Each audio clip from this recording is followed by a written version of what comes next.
just to say, wow, welcome, and thank you, all of you, for being here. We've got a number of guests, but yeah, it's wonderful for this to be happening after many months of work solo and everyone on their own, and then coming together and seeing it all together. Wow, it's just wonderful in a time of disconnectedness. Really, what this digital Ndaba was about was finding ways to bring people together, connectedness, and already we've achieved that. So, from New Music SA side, wonderful to see you all.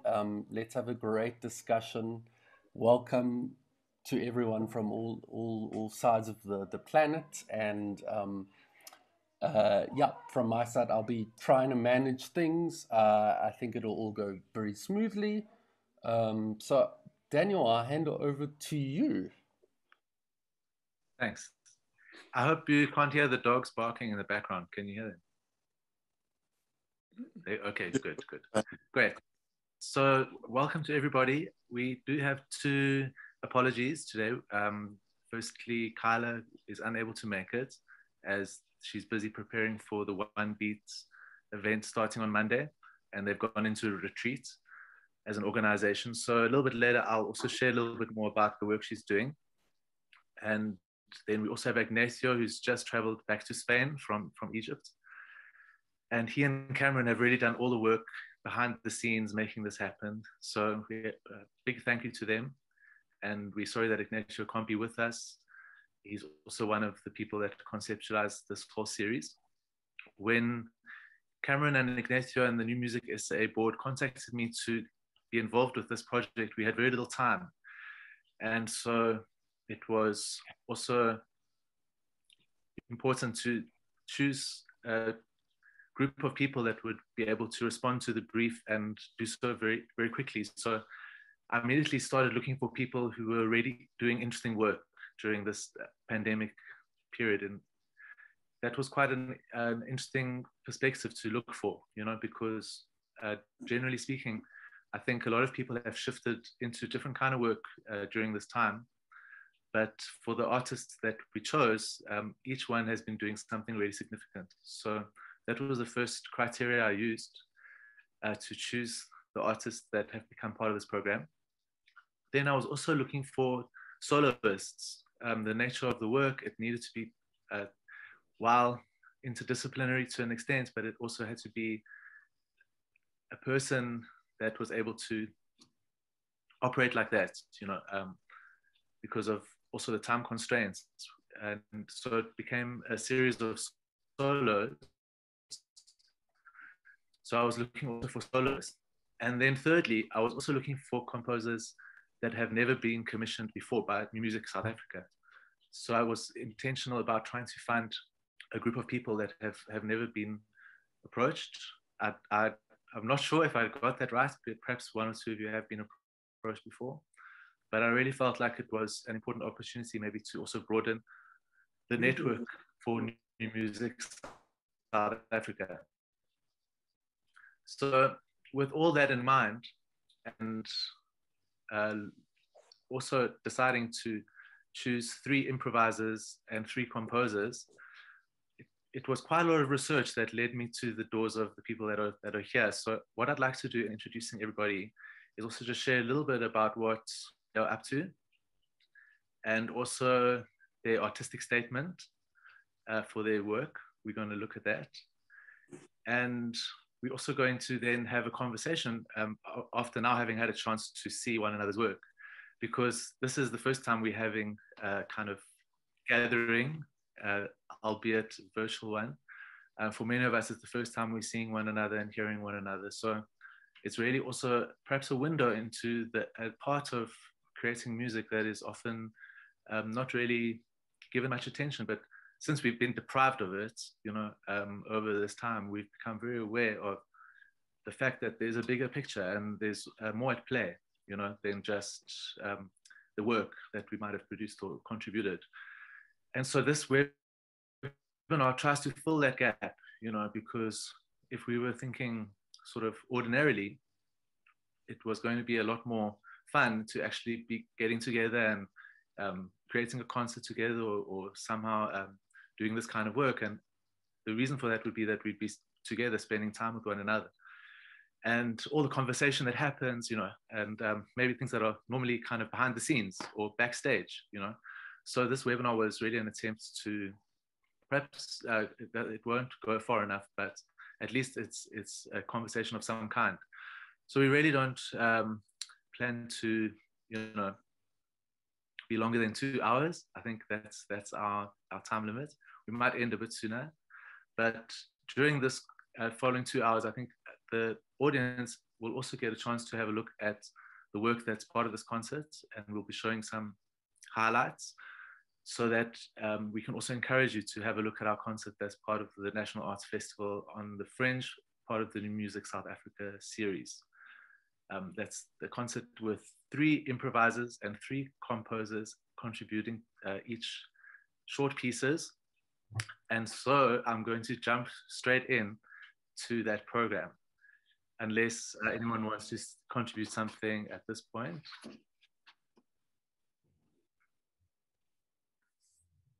We'll carry on. So on our program, it's titled Stories We Told Ourselves. Now, stories we told ourselves, it can go in different directions, because it could refer to stories that we told by ourselves as individuals. It can also be stories that we told to ourselves.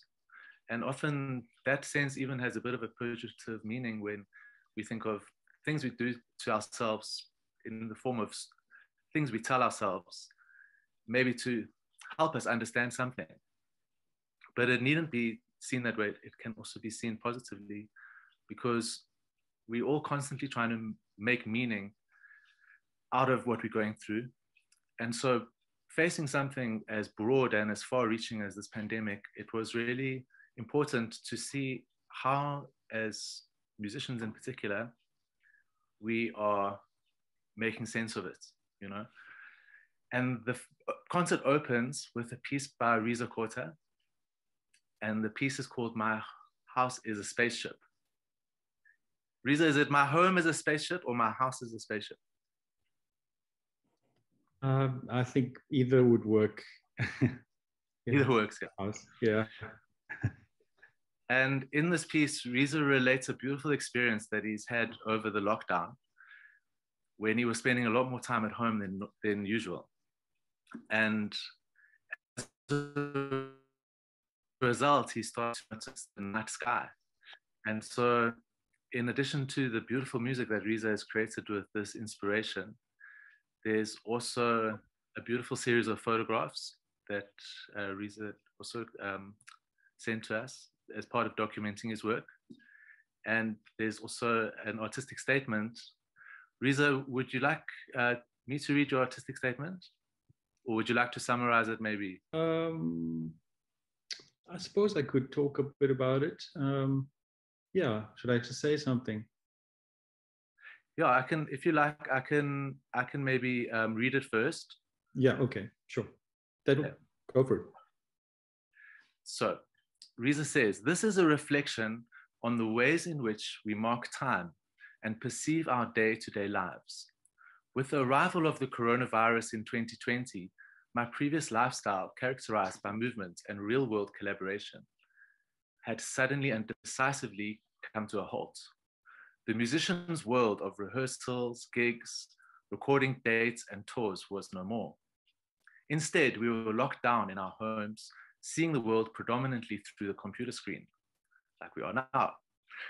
With all this time spent indoors, I began paying attention to the planets and stars rising in my east-facing kitchen window.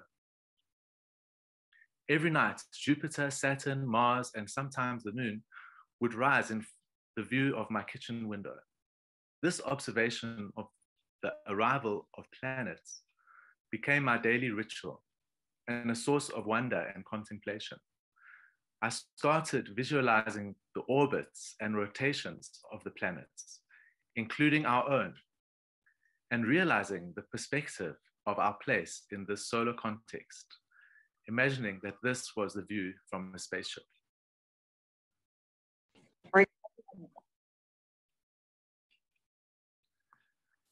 So that provides a powerful background to Reza's piece. And before we move to maybe a response, Reza, let's have a look at some of your piece, if you like. Where would you like to show in your piece? What section? You know, because it's very continuous, I think anywhere sort of in the middle, maybe, because the beginning takes a while to get tuned into the vibe. So just after that. Okay, great. So we're going to have a look now at Reza's piece, My House is a Spaceship. I'm going to give it one more try from my side.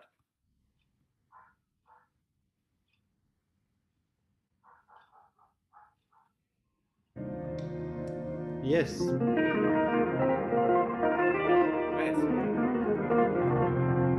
Okay, let's go back to where you started the ebow.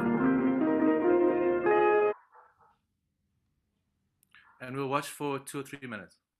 Okay, cool, thanks.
Very difficult to stop.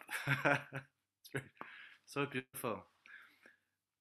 So, Reza, we'd love to hear a little bit more about what this piece meant to you, how it came about and any reflections you might have, and then we'll also give a chance to everyone to engage with you. Sure. Thank you.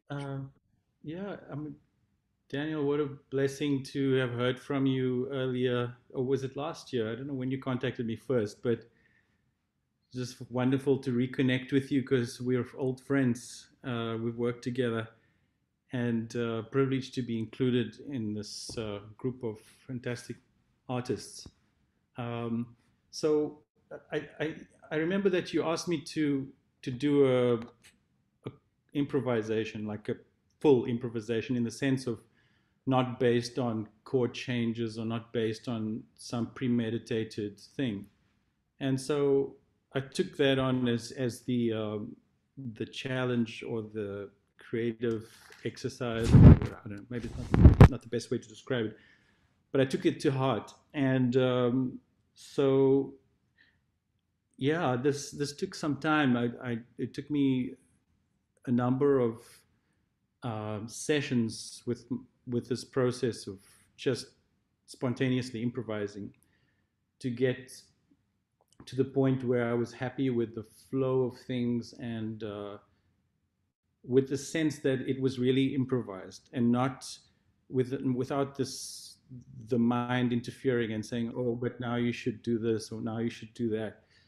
So that was really fun and very rewarding for me to put myself in that situation without uh, without pushing the music in any particular direction, without saying, oh, it needs to have a jazz element or it has to have this element. It's just really coming from my ear and a sense of time. It's a different sense of time when you improvise because you have to be in the moment and you have to listen to what you're doing and respond and allow yourself the space for something to develop in an organic way. So this particular version of all the sessions that I did was one that I was happy with, and even though it has some sketchiness, maybe like it takes me a while to get the drone sorted and in the beginning, but I kind of like that it's real. I think sometimes there's the expectation that things have to be completely polished, um, but I, music is, it has all these other dimensions, and I think people sometimes enjoy that uh, honesty about the process as well. So yeah, that's kind of the process, and I suppose you can hear all the different influences of all the music that's influenced me, as I suppose many of us have different influences. Um, Growing up in a city like Johannesburg, which is you only just exposed to lots of different things. Uh, I've listened to so much different music, and I've played so much different music. I've played Indian classical music. I've played with some of my heroes in the South African jazz scene, and I've played Western classical music. And then at the end of the day, it's just also just music. Sometimes I feel that the melodic voice is maybe trying to um, channel something that's not the dominant narrative. Maybe, hopefully, it's trying to channel a subaltern voice. That would be my hope, if at all possible, that the melodic voice can channel something that represents the voice of people. People's whose voices often underrepresented. So within all the musical training and all the musical whatever complexity, I hope that comes through. Yeah. Don't know if there's something else. Absolutely. And, Reza, it reminds me of something you were telling me, I think quite recently, and it was even before the lockdowns, how difficult it's been in Cape Town with sustaining a venue for music, you know, Yeah. the music that you make, and how Tagore's came and went, and then Straight No Chaser came and went. And so I know in this context, when I called you at first, I remember you felt just to be able to put something down in this time when there's so little happening. I remember that was a great opportunity, you know, Yes. in this context. So the way that you've interpreted that is quite it's quite unique, you know, because you've created something with your guitar and your pedals, you know, that that is in a new kind of space, you know, not replacing what you're still hoping for and working towards in terms of the live music venue. You know? I could have gone and come back. Sure. No, it's thank you, Daniel. It's such a great thing to be able to do what we do, and this last period has made us really realize that how precious it is to be able to do this work. So I really appreciate this opportunity to compose or improvise and make music. I feel like all of that comes across in the piece, you know, all of that frustration, but it's like something beautiful out of it, and like Eugene said earlier, really mesmerizing. Thank you. Is there something perhaps that's on someone's mind regarding this piece and a response also from the other participants and also from the others in the webinar? Please feel free if anyone would like to ask Reza a question or make a comment.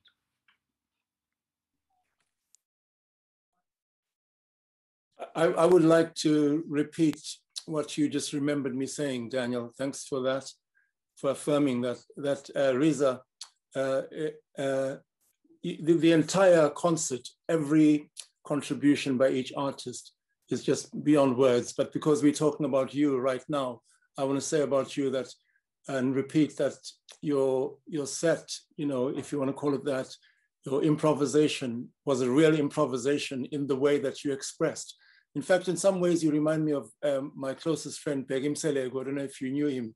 Beggy is quoted. Beggy says that at some point, when he's being interviewed by Melvin Bragg on the South Bank show in London, and he talks about, well, it's improvisation. Maybe there's a theme, you know, and we've set this, blah, blah, blah, or we're just improvising, you know. And that is what it was for me right now, to listen to you. And I've watched the video of all of us several times over. It's mesmerizingly beautiful because it is, as you say, in the moment, you know, there's no hesitation. It's as long or as short or as broad or as narrow as it is meant to be, just like a river, you know. So thank you. Thanks, Eugene. That's an incredible honor to be associated with Becky. Thank you.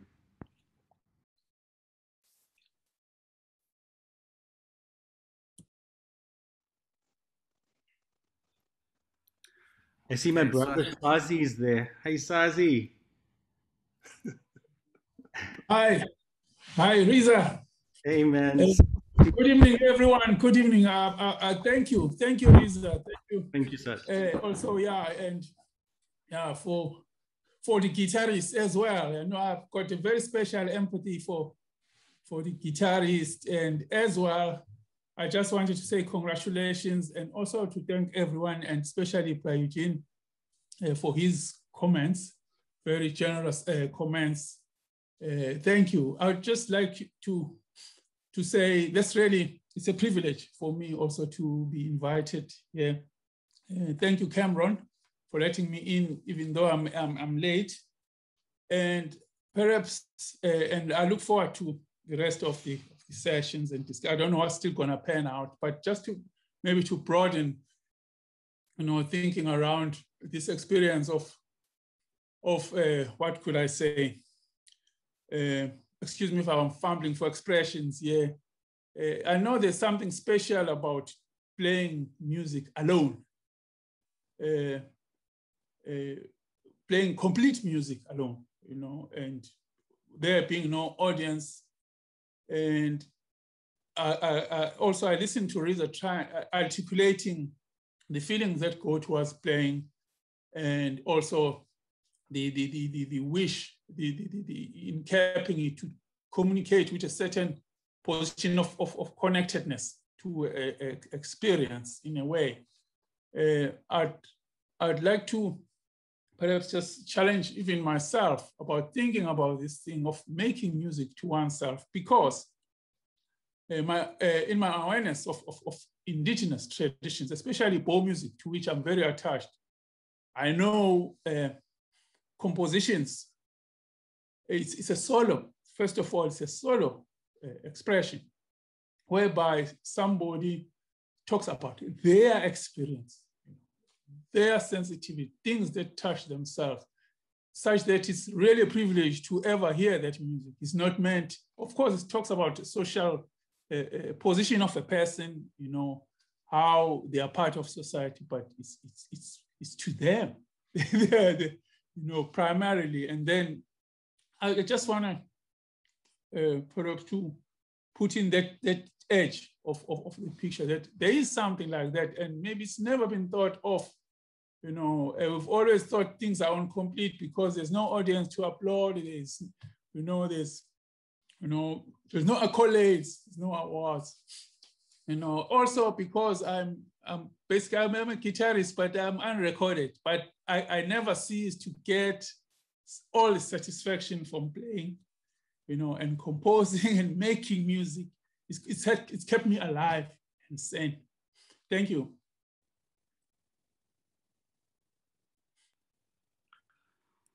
Thank you, Sazi. That's a very powerful insight into what composition is, you know, in an indigenous context also, and how Bo music gives us a picture of that, you know.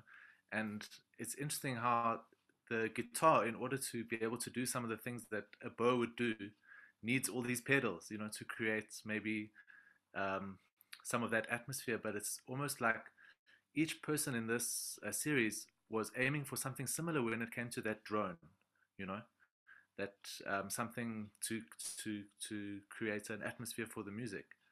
And what you've just shared with us about how it's complete, you know, as it stands, and how a composition can almost be defined as a solo from the individual saying what they need to say, you know. And what Reza pointed out, that he was intentional about what he wanted to say with this piece. I think that there's a lot to unpack there, and I hope that others can also pick up on some of these themes, you know, about what we say to ourselves and what we do by ourselves, and how you also mentioned, Sazi, that's, you know, something that's very private and very privileged to be able, and I felt that kind of intimacy in Reza's work as well, you know, that it was letting us into something very private. And even as the title of his work suggests, My House is a Spaceship, we almost came into that private space of Reza's with this piece, you know, to experience that. My kitchen. You should come to my kitchen. I'll cook you a meal. I spend a lot of time in the kitchen. That's the full experience, you know. And then like the video, the way you presented it, also it's pared down and it's minimal, but it does feel like maybe your living room with all your amps and your, you know, your pedals, and so it's really inviting. You're welcome. You guys are all welcome. Well, you probably have to wear a mask though. I think I just began to understand Reza's piece a little bit better, you know, now that he's spoken about his kitchen, and I'm just envisioning all those flying saucers.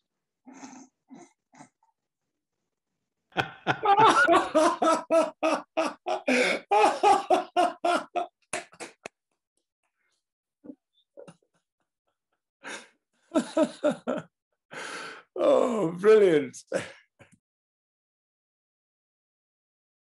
Perhaps there's something to be said about the other voices that are added, you know, maybe through voicing, through gadgetry, especially when someone is playing alone. You know, they are pretty much like the ears themselves, you know, because there's a thing between the player and these voices. They are as much an applause as a cue to spare on, you know, and they are no less resonant with the conception as it could be one string. You know, for example, even the ball players, they are hearing other things, especially in I'm talking now pretty much about Nguni ball players who in putting melodies to the so-called drone, they are hearing the harmonics. Not only, but they are hearing, arrange them as scales. And those scales are not only to the bow, they are a grounding sensibility of a culture, of how a whole culture hears music, something that one person hears from one string, but the string tells them a spectrum of sound from which they pick, put their emotions back. But that's a sensibility. For me, there's some real important things one can talk about or even discover in looking at this resonance of composition alone and with everything else. My cousin Sazi, that's so beautiful. Allow me to just add to that by way of endorsing, affirming, and resonating with you. And I use the word resonate deliberately, consciously. Those, the people call overtones, upper partials, harmonics, whatever, they become a celestial choir. So the solo person is actually performing for, with, and to the ancestral choir, of beings that are that are on another plane, but in playing, she or he gathers them and brings them down so that they become part, of the concert or the performance. Yeah, and that's what Reza. That's you see what you did. In your kitchen, you actually you brought all of us to participate with you and your ancestral, choir and orchestra. Yeah, and we become part of that. Thank you. Yeah, actually, I think for me, Garth, your sounds, they really go to that almost that direct kind of connection for me to like, what shall we say, ancestral music. But what I love about it is it's not mediated by the ethnomusicologist.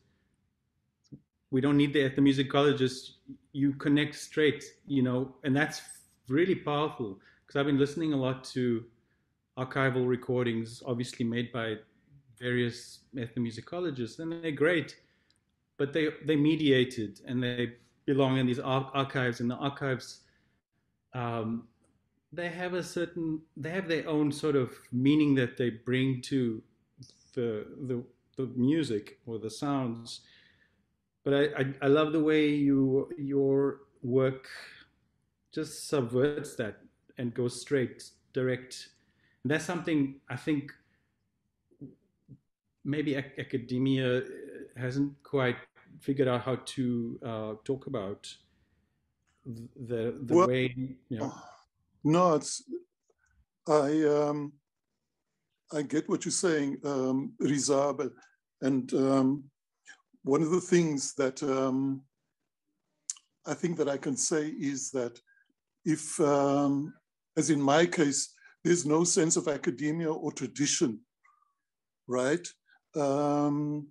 It's all about, for me, it was all about, and the context in which I'm working is all about making sense of the trauma that we've inherited. And one of the senses of trauma that I'm talking about is being completely disconnected from your tradition, right? As a result of many things. But when this happens is you have no sense of tradition from which you're working. So you have to reach straight to the source of your own trauma, which is inside you.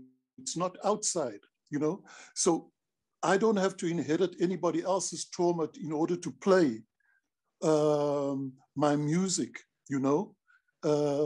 because, and I think all musicians really do that, you know. Everybody has to reach into the source of their music, which is really inside them. And I think this is always the holy grail of all musicians, you know, to touch that, to have that touchstone, and to actually realize your own voice. But I hear what you're saying, you know, and it's great. You know, one of the other things I wanted to say about your piece, and just looking at you, just visually, is that the beautiful thing about improvisation for me is it implies, there are implied compositions that are just magically there, you know. And if you close your eyes, you can, from this fluid thing, you can just grab a composition, if you know what I mean, you know.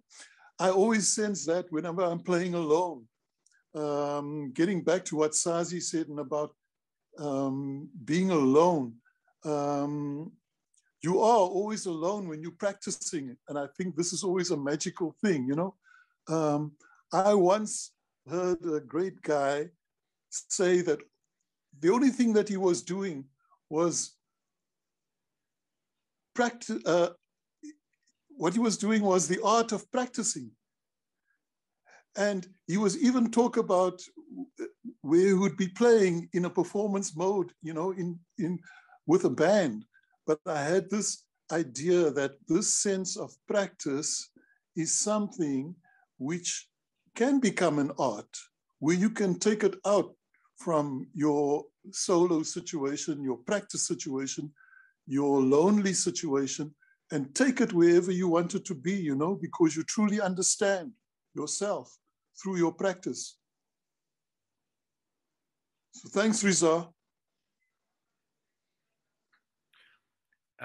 Reza, I'd like maybe in conclusion for you to tell us a bit more about some of the work you're doing at UWC. And, you know, I think partly why I called you immediately with this commission was because of the important work you're doing the scholarship, you know, during this time, besides your incredible musical talent and the compositional work that you're doing, you know, that I agree with Garth, it really comes through in the improvisation. And sure. Also all the background to what you're doing. So maybe as we conclude, if you can share a bit more about your UWC work, please. Sure, I'll be brief. Yeah, I'm part of the Center for Humanities Research at UWC. And I've been very privileged to be there for some years now. I started there as an artist in residence, which was fantastic because there was this interest and support for artists to pursue what we do and participate in the intellectual community of the center. And then subsequently they invited me or suggested that I do a PhD. And so I'm in the middle of that now and hope to complete. But yeah, I mean, what's really been fantastic about the center is that we are looking at the difficult questions of the post-colonial, where we're at, how do we negotiate or navigate through the very difficult challenges that we face now with the sort of extremities of technology and late capitalism and global apartheid. In fact, there was a course that was we had there on global apartheid, and the idea that apartheid is also it's taken on a monstrous form around the world with the rise of fascism, and it's facilitated by the neoliberal machinery that's everywhere. So these are some of the areas that our fellows and colleagues are engaging in. My particular work is looking at tonality and the questions around what tonalities may have been overshadowed through colonialism. Not that we can ever really return with some authoritative idea of what the past was. But I think it's necessary for us to look at the history of our music, and deal with the difficulties that we've inherited with colonialism. So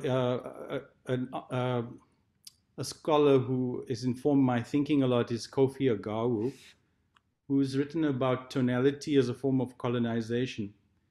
And he looks at how the church hymn, which came with the missionaries, especially to Sierra Leone, West Africa, with all the returning freed slaves from the Caribbean, this became a sort of melting pot for a lot of new styles of music that became a lot of the styles that we know of 20th century African popular music.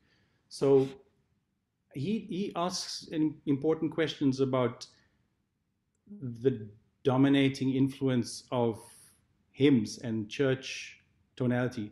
Not to say that that doesn't belong to us. All of that belongs to us. Whatever is here, we can call our own.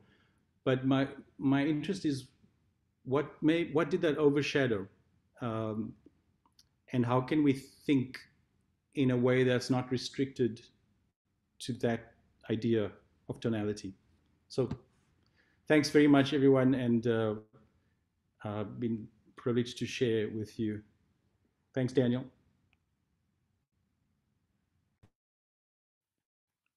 Thank you, Reza. Thank you so much. That was really great. We could have a whole webinar on those topics, and I do feel that this conversation is going to pick up on a lot of what you've just concluded with there. So I'd like to move on to Zorada Temmingh, who is playing the organ in the second piece of our program, her improvisation responding to this theme. And Zorada, is it okay if I read your artistic statement, or would you like to read it? Hi. Unmute. Yes. Hi. No, you can read it. Thanks. Okay, great. So Zorada is the foremost organ improviser in South Africa. When I was researching for this concert, that's when I found out about you, Zorada, and it was quite incredible to read your resume. I really encourage everyone to get to know all the artists in our concerts, and all of them have bios, websites, with more information. Zorada named her piece Wavering. And here's her artistic statement. The improvisation reflects changing stories I told myself to process the impact of the pandemic.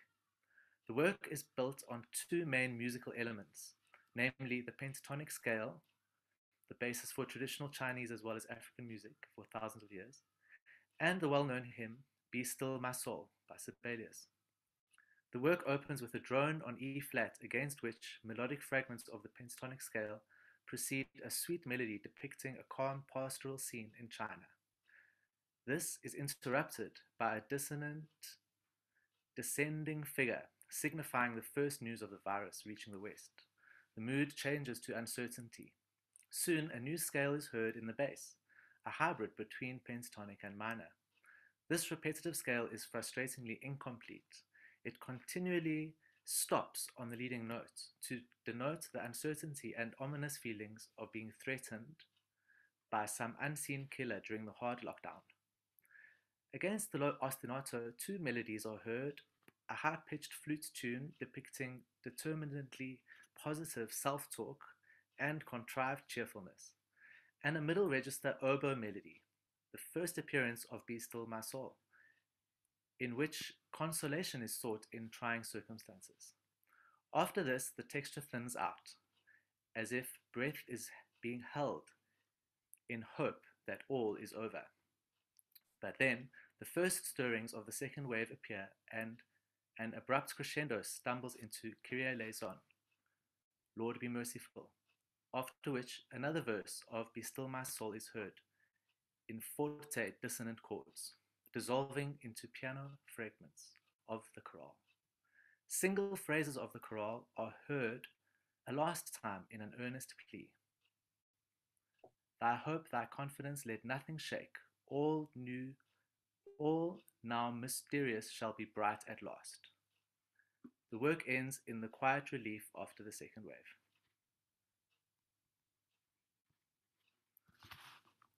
So I'd like us also to have a look at a portion of your piece, please, Zorada. Is there a place that you'd like us to start within that? Maybe the part where I play on 3 manuals at the same time. Okay. Or just before that. Okay. I think that is where the scale starts, if I remember correctly. Great. Okay, let's find it. Let me make sure I can do this correctly again. Okay, it looks good.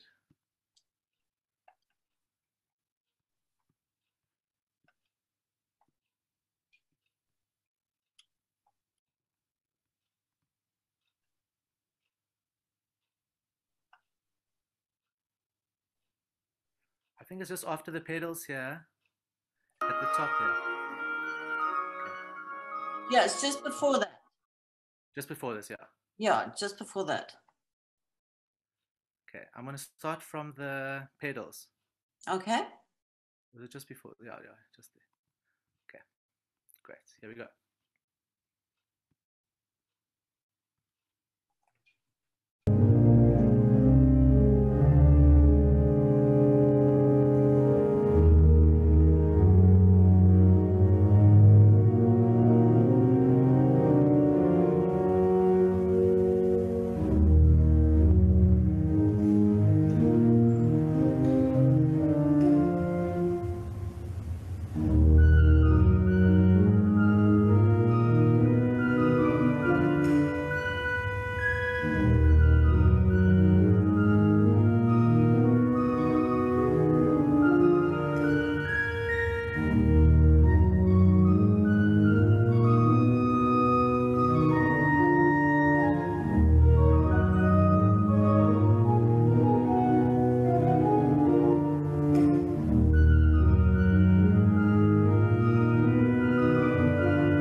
Great. So that was a great clip of that piece, and we see the hymn melody starting there.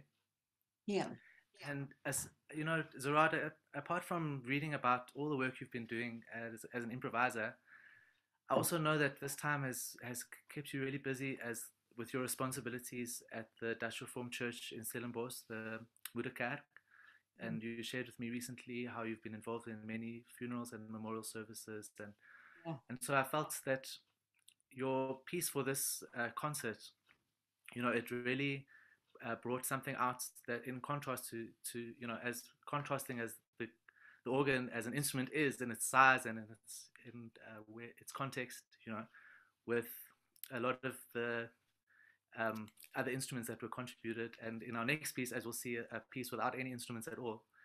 So please, if you can reflect a little bit more on how you've experienced this time, how you experienced the piece and creating this piece, what it meant to you, and what you're also saying with this piece.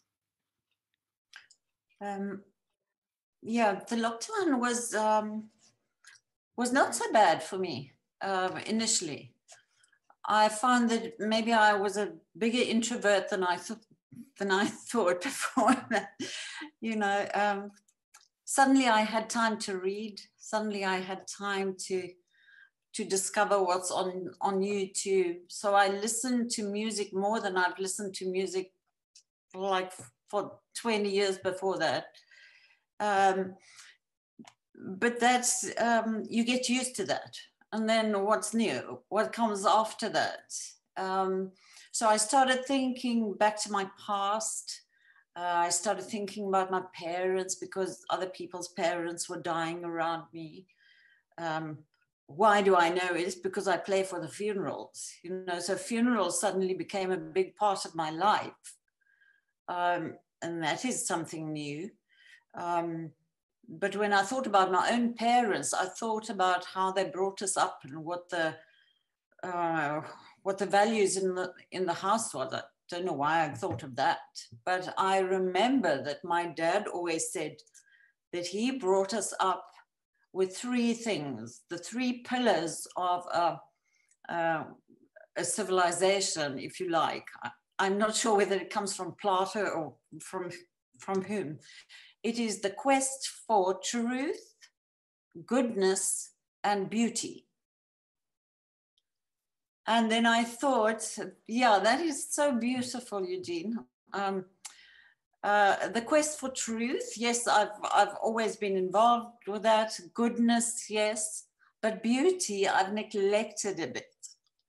So I thought in a time where everything is upsetting, where our artists, where the income is a problem, or then we talk about challenges these days, not problems. It was a challenge, the income. Let's focus on beauty, I thought.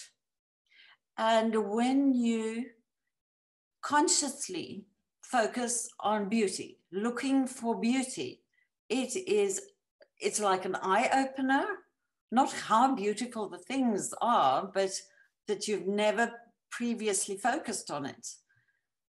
So my lockdown in that sense was a conscious looking for beauty.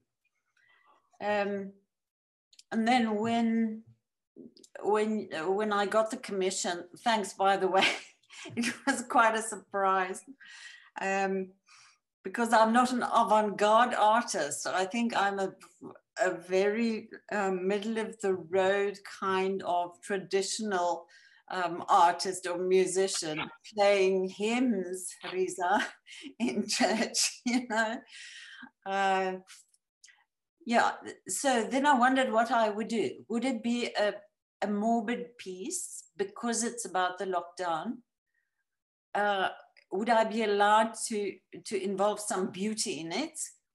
And then in the end, I decided I will do with it like what I do every Sunday in church.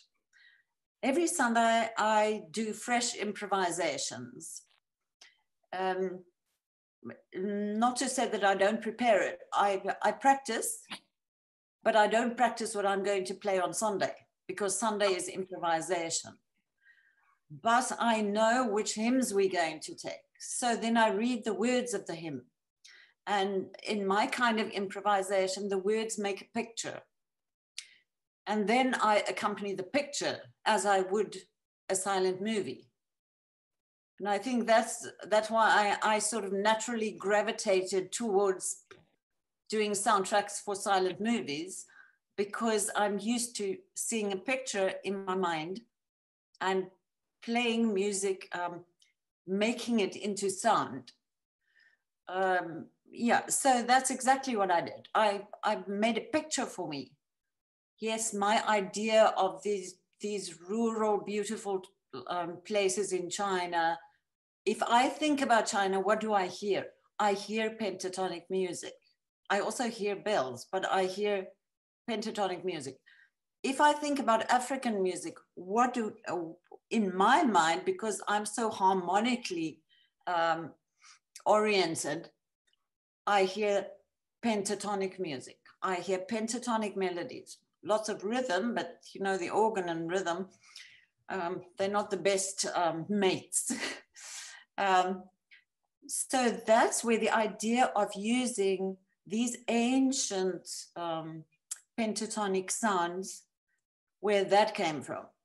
But then as the news came over to the West, I started incorporating more notes than only pentatonic.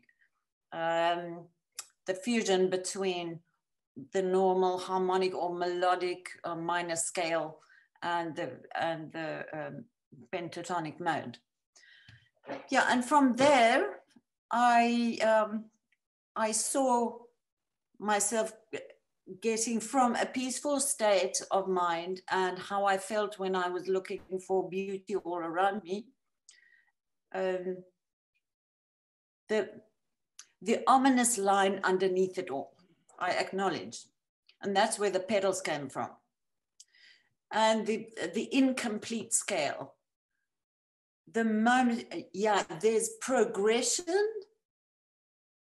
in our everyday life, in what we know about the virus, but just the moment when you think, now you know everything, now we have control over it, then there's something new. So the scale is never complete. Still, today, it's not complete. We get there, we get to the leading note, but we don't get to the tonic after that. And it leaves us with a sense of unease, to put it very mildly. We're in a constant state of unease and incompleteness. And that's what I try to show with my music, just to put this over into sound, yes. And it does end sort of quietly, because I made the piece obviously just after the second wave. But when I listened to it again, I mean, it's not as if it's a piece that I could remember.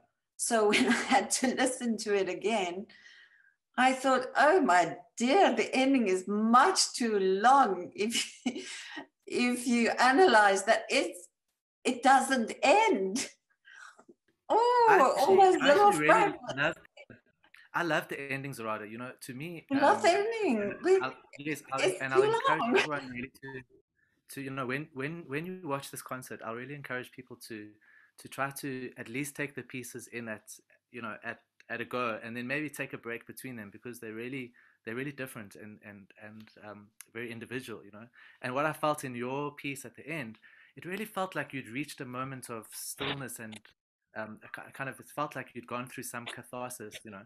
And how you felt at the end, that final shot of you finishing the piece, it was quiet and it was long, you know, but it really felt like you'd found something in the music, you know. And now that we've had a third wave, you know, I mean, I guess you know, maybe it would be interesting if you made more pieces, you know, of your experiences as you've changed and as you've approached this. Even like you said, it's the first time you've created an improvisation that isn't in church or isn't for a silent movie, but now is standing on its own, you know. And I felt, experiencing the music with you, I felt that it really did take me somewhere on this journey of a final kind of resting place, you know. That last section I loved the most, actually. Yeah.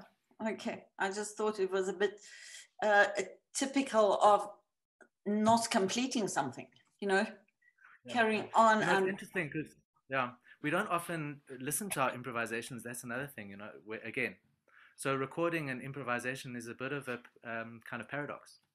Yes, you know, it is. And many people avoid listening to especially to the improvisations again, because that feeling that you had, you can't quite recapture, you know. That is true. Yes. And in my line, when I made the CDs, you know, somebody who wrote something about it, he took me on and he said, I'm not doing improvisations because my improvisations are not like cold or on the spot improvisations like Reza's.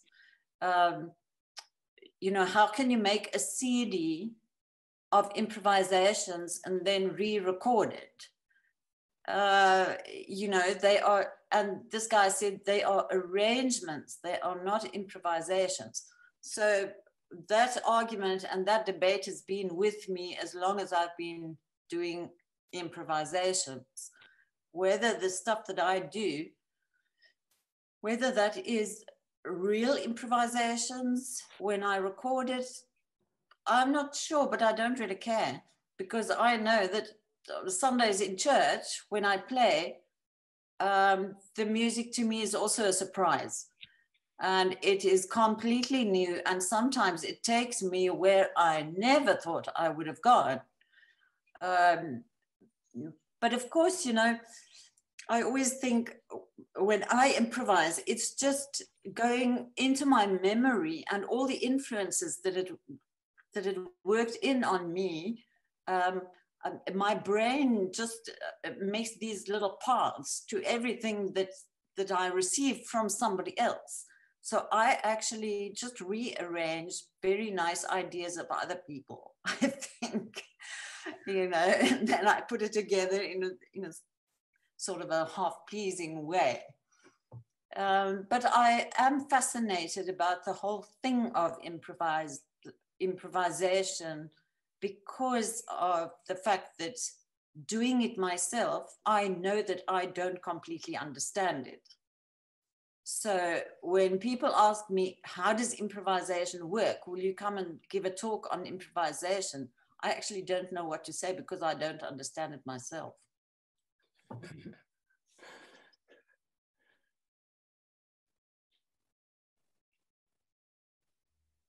Am I allowed to say something? Please. I wanted to say that life is an improvisation. And even though we may have walked all our lives, every time you step out, you're never certain that you won't trip up, you know? But anyway, I wanted to say that your concept of beauty strikes a chord with me, because my father told us, his children, when we were little, that life is an act of beauty. And if it turns out not to be an act of beauty, it's not worth living. Wow. Another thing I'd like to say that was that the combination of the conceptual depth of your piece and your octopoid facility on your instrument totally blew me away. And I'm still gathering the pieces of my dispersed soul. So thank you. Phenomenal. Thank you. Zorada. Yes, God. I really thank you for your piece. Thank you for everything you said, you know. I wonder, what would you say about this notion that, that improvisation is actually composition in real time? Wow. Yes. I suppose it is. It could be. But I've never thought of myself as a composer. You know, I was married to one and I know what the difference is. So, yeah, and I've always thought if I were a composer, I would have done it. You know, I would have sat down and composed a piece. And I've had to do that like 2 or 3 times, but my brain works in another way then. Even I've started trying to write down some of my improvisations, because I thought maybe, you know, it would also be nice to, well, people have asked for it. Okay, so I've tried to write it down. But the moment I start notating it, another part of my brain is working. And I think of it theoretically, like when you teach harmony, or, you know, all those harmony rules and stuff come into my head. And I think, oh, no, this is not so nice. I could have done that much better. So I'm going I'm actually going to correct the improvisation when I write it down. But your idea of composing, yes, I suppose once in a while, when you do it really well and it's got a nice beginning, middle, and an end, then it could be a composition, yes. Well, then we could also check it out in another way then, that improvisation reveals the process of composition. Yes, I think that is true. I do think that is true. It reveals a musician's way of thinking, Yeah. Yes, well, so, I know composers. Sorry. Yeah. No, I was going to say that obviously different composers have a different path, how they get to the end of their composition, because I also know some composers who are very disciplined, and they work according to a very specific plan certain times of the day. But then I also know composers who only create when it comes over them, and they react in a more emotional and spontaneous way. So yes, I think the way different people improvise, you can also say composers get to the end of what they want to do in different ways. Thank you, Zorada. That, I think, really reveals how you found your own path with the music, and how you've been able to really achieve a lot within this genre, a very specific genre that you've mastered, And thank you so much for sharing a perspective from that with this series. It really enriched the conversation that we're having and the concert itself. And I'd like to move now to the last improviser. And I think a lot of these questions that are popping up about composition and improvisation, I'd also like to invite, perhaps after we've spoken with Niku, invite Nontsikelelo to also share a little bit about her perspective as a photographer, which is also an art form that combines ideas of spontaneity and being in the moment, with creating something that is fixed and that is also even uses the language of composition, the composition of a shot. So perhaps Nontsikelelo, after we finished with our three improvisers, concluding now with Niku, maybe if you'd like to share a bit about your perception of what we've been chatting about with Reza and Zorada and now Niku. And to introduce Niku is a dancer with the Forgotten Angle Theatre Company. As I was finding the three improvisers for this series, I really had a lot of candidates. I think I could have done this concert like 5 times over, especially with the improvisers, because believe it or not, I feel like there's so much incredible work happening within this idea of improvisation / performance art, not just in music. And so it was very important for me to have at least one person that's somehow from not within the what we think of strictly as musical, and also to challenge this idea of music as being about instruments and being about melodies and being, but rather to look at it in the sense of the isiZulu term ingoma, which includes dance and music as one thing that can't be separated. So in looking for a person to contribute, I mean, the South African dance world is just full of incredible creators, choreographers, dancers, improvisers, But finding one person to represent that led me to Niku and his company, the Forgotten Angle Theatre Company, that's directed by PJ Sabacha, has been doing amazing work, working in the rural part of Mpumalanga, and also doing a lot of progressive work now during this pandemic, keeping the company going during the lockdowns. It'll be great to hear more from Niku about the work that his company has been doing. And when I called PJ, he said there's a brilliant improviser in his team that would really nail this brief. And then Niku came with interpreting the brief with also electronics and creating a soundtrack to his movement, using the movement to create the soundtrack. And I felt that was so innovative, and it really showed what I've known for such a long time working with dancers, that dancers are incredible musicians. But somehow this terminology we use, dancer, musician, it doesn't really allow us to recognize this musicality, that otherwise is like in our faces, really, and especially in the South African dance world, which is so rich. So Niku, welcome, and I'd like to play a part from your piece. If you'd like to maybe choose where we want to go, in the beginning or towards the end, maybe in the middle. Well, I guess towards the end, that's the best place, I think. Towards the end, okay. Yeah.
Sorry, it seems to have paused. Did everyone see that? Okay. Yes. Great. Phenomenal. Great. So I'm gonna read Nico's artistic statement. Nico, is that good, or do you want to read it? No, I can read it. Great. Nico's piece is called Body Waves. Normally, musicians work with dancers or choreographers to create sounds in relation to body and not the other way around. Out of my body comes forth what is called silent sound. My tongue is so deceptive. I choose to speak through my body, like any other musical instrument. Open your eyes, ears, see and listen to the sound of my heartbeat, my breath, and my soul. Then, pandemic hit us. We had to find new ways of working than what our normal was, which then drove us to a point of isolation. Humans were no longer allowed to interact with other humans. We were also deprived of so many other things. Others went into a state of depression. People died. The entire universe changed. I had the only instrument that I could use and communicate better with, my body. My interest and research came about the sound produced by the body, unconscious and conscious sounds within amplification. Nature and body sound turned to correlate into one big instrument.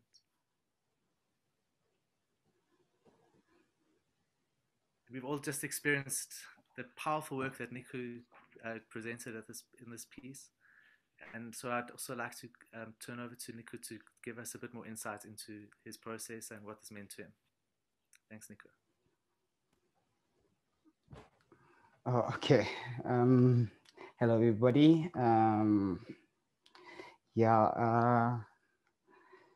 It's a bit, I'm a bit nervous because I could hear that everybody's from the music background and I'm from the dance background. But then the work basically because came about in this lockdown because I've got different skill set beside dance.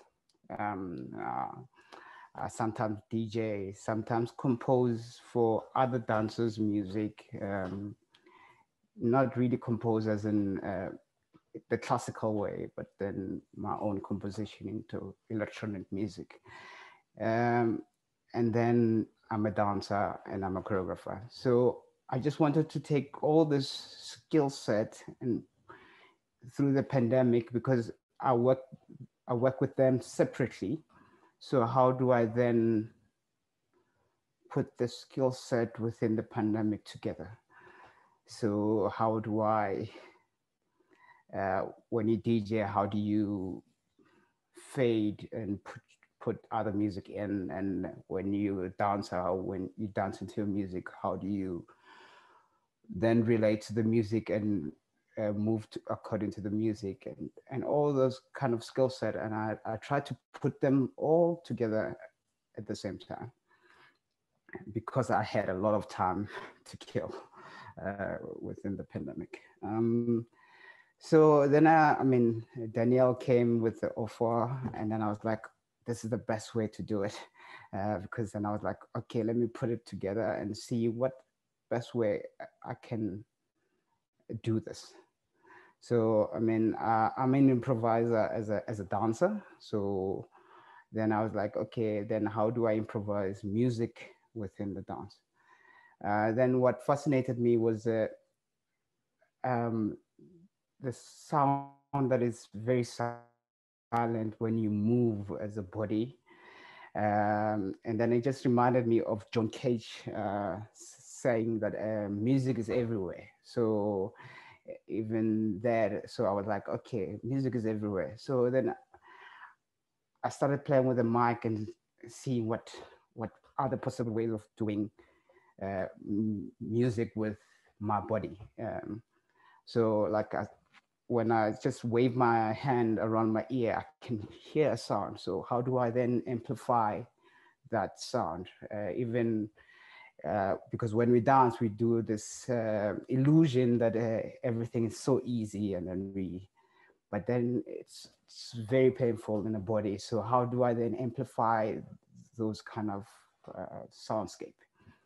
So that's how I came about to this piece.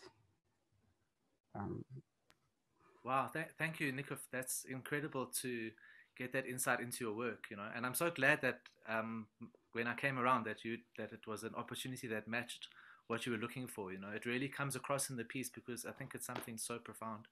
And it's interesting you mentioned John Cage. You know, the bird sounds in the background. To me, that was like something so magical and beautiful. And you know, John Cage is there's a book I have of his called For the Birds, actually, that he was someone that really also opened my mind to the fact that all the sound around us all the time, you know, the watch that's clicking up there, and you know, it's all part of what surrounds us as music, you know. And the way you brought that to life, it's just something I think is extremely, extremely brilliant.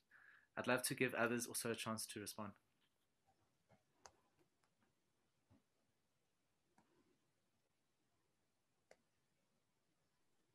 Yeah, I'm really echoing what both of you have said already, but I'd like to just accentuate the fact that your powerful masterpiece was made even more exquisite by the immediacy of everything, the movement and all the sounds, the sound of your stamping on the floor, and how that set a whole new rhythmic process in motion, and how that very beautiful setting with the backdrop of nature, the trees were vibrating with you, you know, the leaves were dancing with you, they were echoing and reverberating your movement. And of course, like Daniel said, the birds in the background, you know, blending with your body generated sounds, you know. Yeah, phenomenal, brother. Thank you very much. Very, very powerful.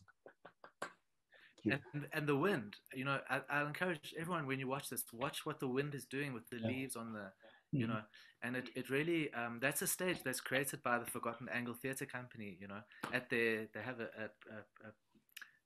like it's an institution there in Mpumalanga. So please find out more about that amazing work, you know. I think what Niku showed us really is like a beautiful promo for everything that's happening there, you know, so complete. Nonsikolelo, can we hear a bit from you, maybe also reflecting on what you've heard today and what you've seen? Hi, everybody. Thank you for inviting me. As a photographer, I think a lot of photographers have their preferred music or the music that they go to. I know a few photographers who like to listen to a lot of jazz, because for them it's abstract and it makes them see much more of what their own work that they're doing. About my own work, I don't know if it's influenced by music, but it's influenced by beauty. There's a project that I worked on. It's called Beauty is in the Eye of the Beholder. And that work I won the Standard Bank Young Artist with it. And that was in 2008 and 9. And if you type Nontsikelelo Velego Wikipedia, you can learn more about that work from there. And it's been a work that's been celebrated over the years until today. There's still a lot of people that are coming to me, and they are excited to know that this came out of South Africa, this body of work. And because also what they always know about South Africa is apartheid. And that's all that people always know about. They don't know about post-apartheid times, what's happened. And I took that work just after 1994. When I wanted to touch on Zorada's comment on beauty and how she wanted to touch on beauty. And for me, I found the beauty in the people that I photographed in the streets of Johannesburg beautiful to me. I didn't care what other people were saying about the beauty standards that were out there. Hence, I named the work Beauty is in the Eye of the Beholder. So that's my work in short. Thank you, Ntsikelelo. It's quite interesting that this improvisational theme has come across as beauty. You know, I think it really hits on every piece. And your work, beauty, is in the eye of the beholder. And maybe you can try and connect some dots for us with what you see the improvisers doing, and you know, in terms of that moment that maybe there's this, and like Garth was saying earlier, you know, when you find something within yourself that's like the holy grail for a musician, and maybe relating from your discipline how that feels as a photographer when you are in the moment and find that image. Yeah. What a lot of people don't understand is that we all can see, therefore we can all take photographs, but can we make photographs? Not all of us can.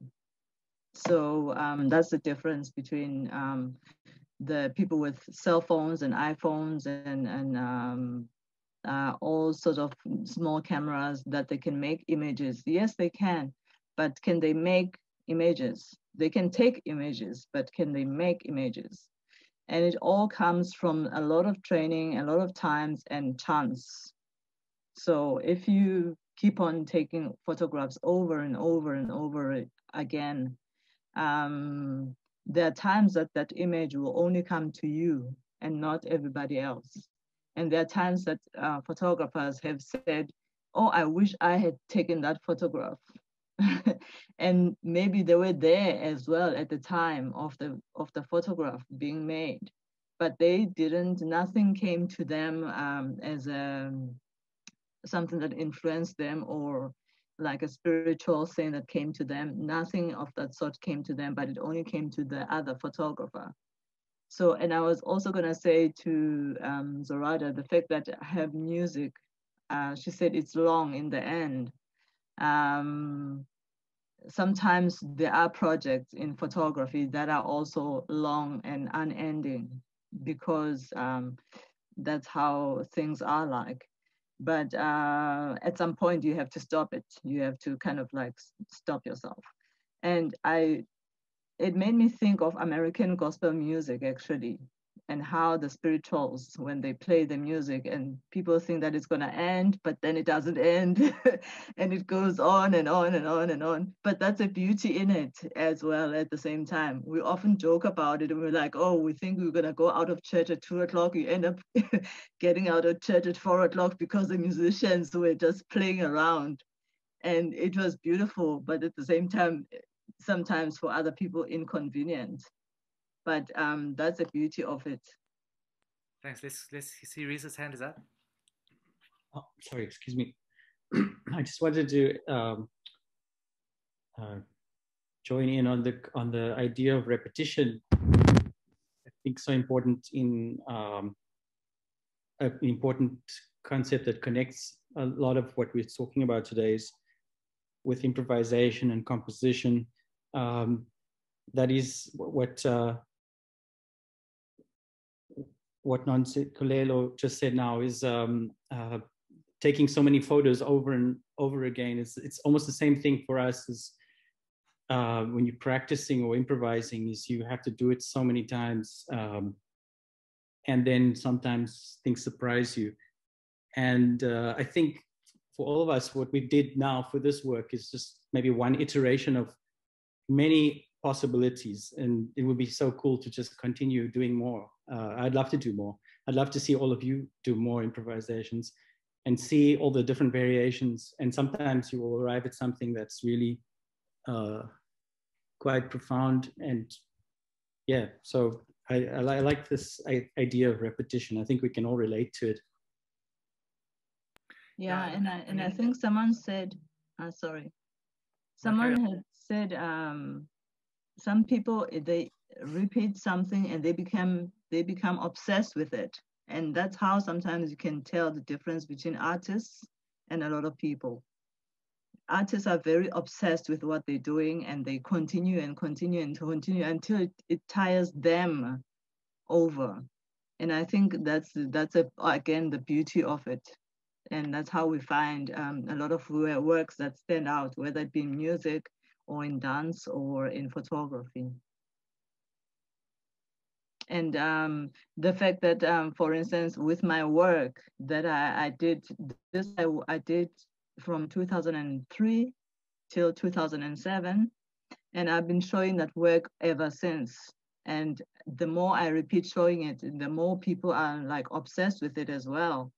They're like, wow, this looks new. And there was actually an interesting article on Vogue magazine where they were also quoting the fact that in South Africa, we did this in 2003, but it was in fashion in 2011. So in the fashion world, things were like happening in 2011, but in 2003, I had taken this image and they were like, hey, is it us who are behind or is it them who are forward?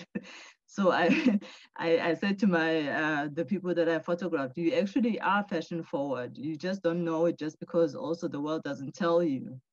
In South Africa, whether it comes with dance or music, there's always, we are ahead of times. I remember also talking to Barungwa, the member of Barungwa, Moses Mulelegwa.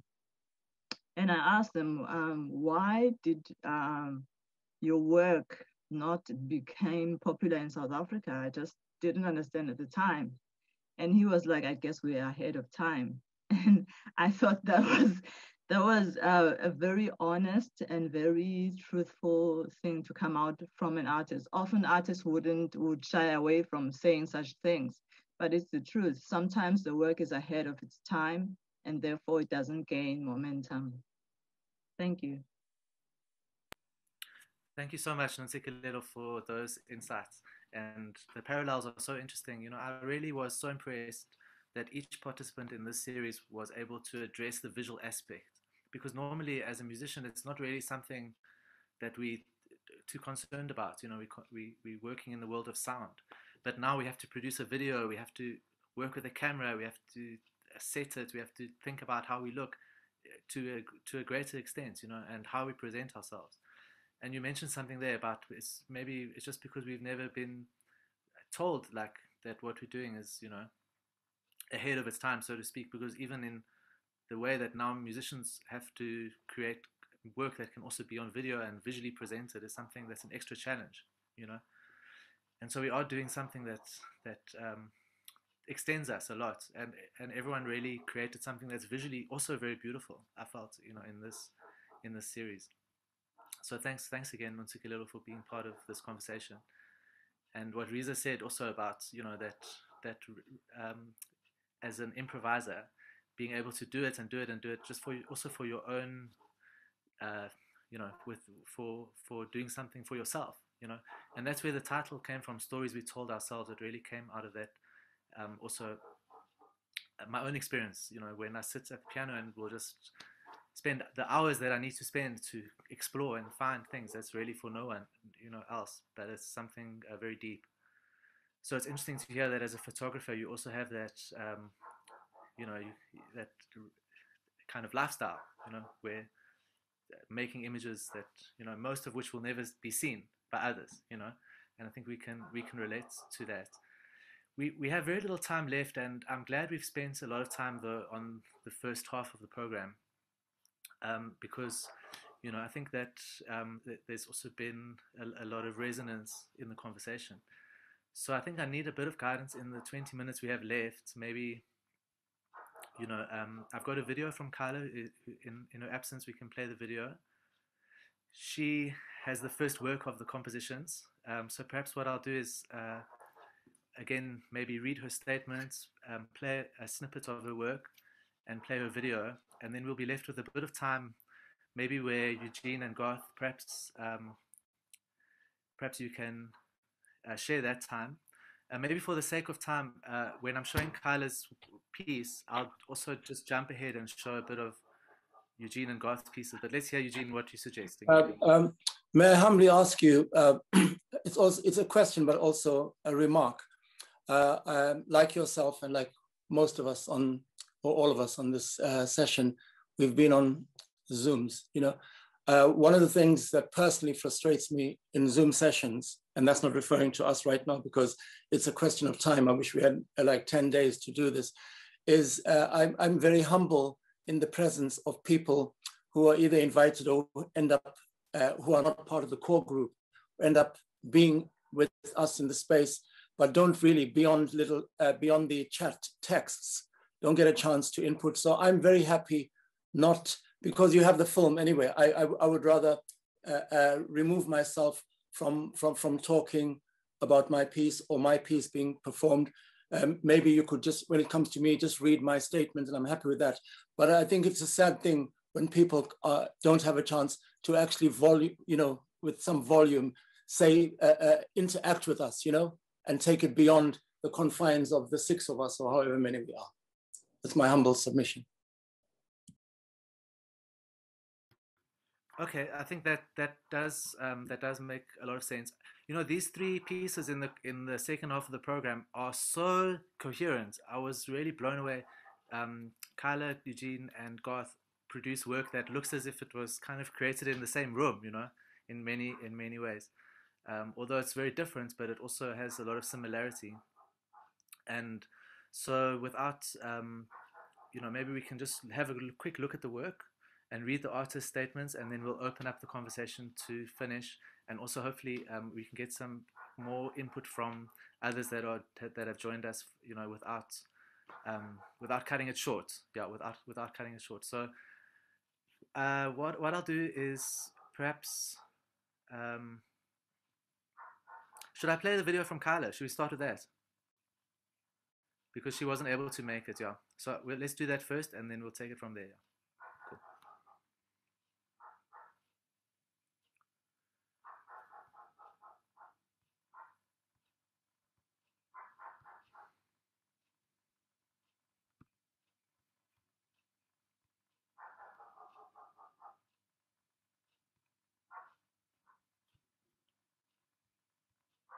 Cool. To motivate those.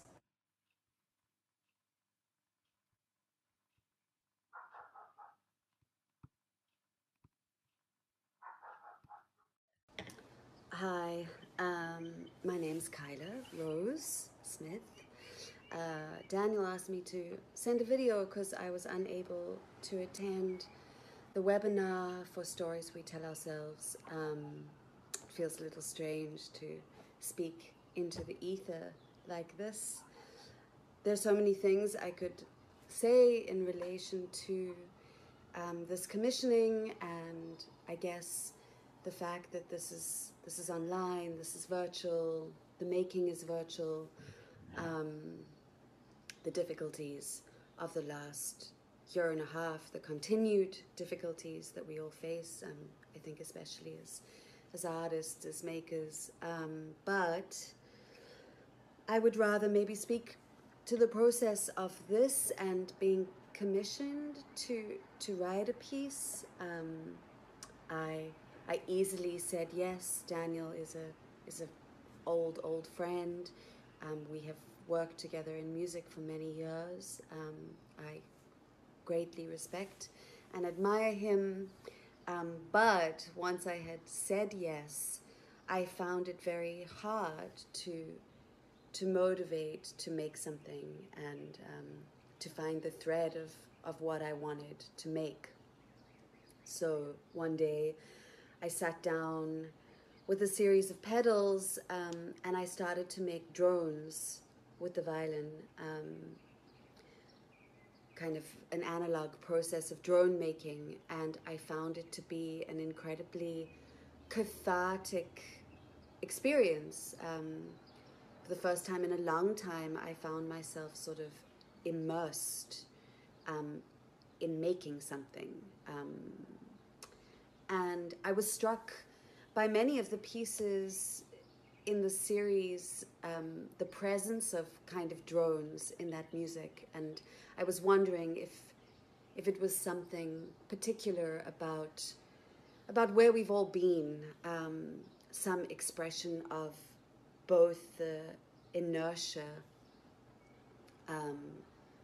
of that this pandemic has induced upon people, and maybe too the process of coming out of it, some kind of meditation, some kind of sitting still with something, a slow becoming is how I felt about these drones.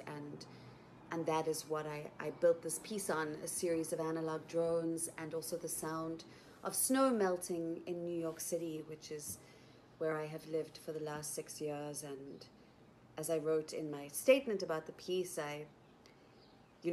obviously for a South African, snow is still something exciting and unusual, especially when it blankets an entire city. But what I love more than that is the process of it melting and the way that it melts in different ways and it falls down drain pipes and gutters and the sound that comes of that. And for a few years I've been recording the sound of snow melting and wanting to make a piece about it.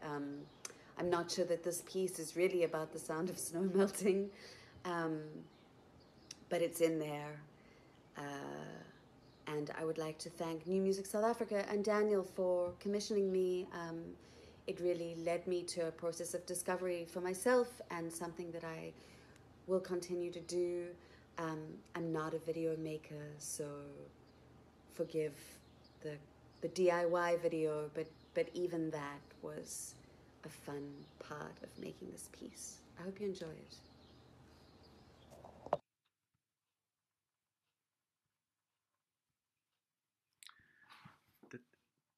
Did that work? Okay, great. So I also wanted to just show a little bit of what Kyla's busy with right now. The reason that she can't be here, they're in a retreat for the preparation of their big event starting on Monday. And so I'm going to just show the website. It's called One Beat, and it's onebeat.org, where you can find the website. And so here we go. This is the event, Scores for Uncertain Time Session 1 from July the 12th to September the 6th. It's also all online, and I'd really encourage people to check it out. There are participants from all over the world. As you can see here on their website, One Beat with the number 1 BEAT.org, and also including 2 South Africans. And interestingly, Nontsikelelo, one of them is Zoe Mololekwa, the late Moses Mololekwa's son, and also Tshepang Mabizela. So this is really something very significant work that Kyla's been involved with. As she mentioned, she's been based in New York for some time, running this program and really doing some very influential work in the world of music. Also breaking down these boundaries between what was once considered maybe, high art, low art, pop music, art music, etc. Something that's long overdue. So just to maybe read her artist statement. Her piece was called Here Again. She says, "Here again, the original impetus for this piece was the seed of an idea I've had ever since moving to New York City in 2015. I, like many natives of the global south, am still so taken with the magic of snow, particularly when snow blankets a city and completely transforms the urban landscape. But then, for me, there's been another layer to that magic, and that is when the snow melts. As the city slowly thaws out after a big snowstorm, snow turns to running water, dripping down streets, through gutters, down building scaffolding against the window pane. It's a symphony of drips, of reverberations. And for the last few years, I attempt to record it whenever I can. As I began to make this piece, it became something else, perhaps an expression of a slow thawing that has happened over the last few months, the gradual emergence of this city from the sleep and inertia that the pandemic has induced, and at the same time, the emergence of spring, the awakening expressed in ourselves and in the world around us. It's a slow and cautious emergence, like the gentle thawing of the snow." Some really beautiful concept that Kyla brought into this piece, and I think we're going to follow what Eugene said, and maybe should we either have a look at the work, or should we maybe leave that to the audience to go and look at? Because I think maybe the conversation is going to take over at this point. Eugene, that's the idea. Okay, great. So I just I'd like to encourage anyone that hasn't seen the concert yet, we're going to keep the second half under wraps. We're not going to show any pieces from it now, but please have a look. It's at the National Arts Festival website, and it's available, and it's going to be available also after the festival. So it's something that we'll all be able to revisit. I see that thanks Cameron, who has just shared the link on the chat. So moving to this to the end of the webinar and our conversation, and also the end of the concert, we had two pieces. Eugene Skeef has a piece that includes his poetry. Eugene is someone I've known for many, many years. He's been a mentor to me, and I've been following his poetry during the lockdowns. He's been writing a poem every day, and so I called Eugene and said, you know, why not use these poems and create a video, you know, and with your original music. Eugene is very modest about his music. You know, he's a fantastic percussionist. He's been very involved in the music scene in South Africa and also in London, where he's based now.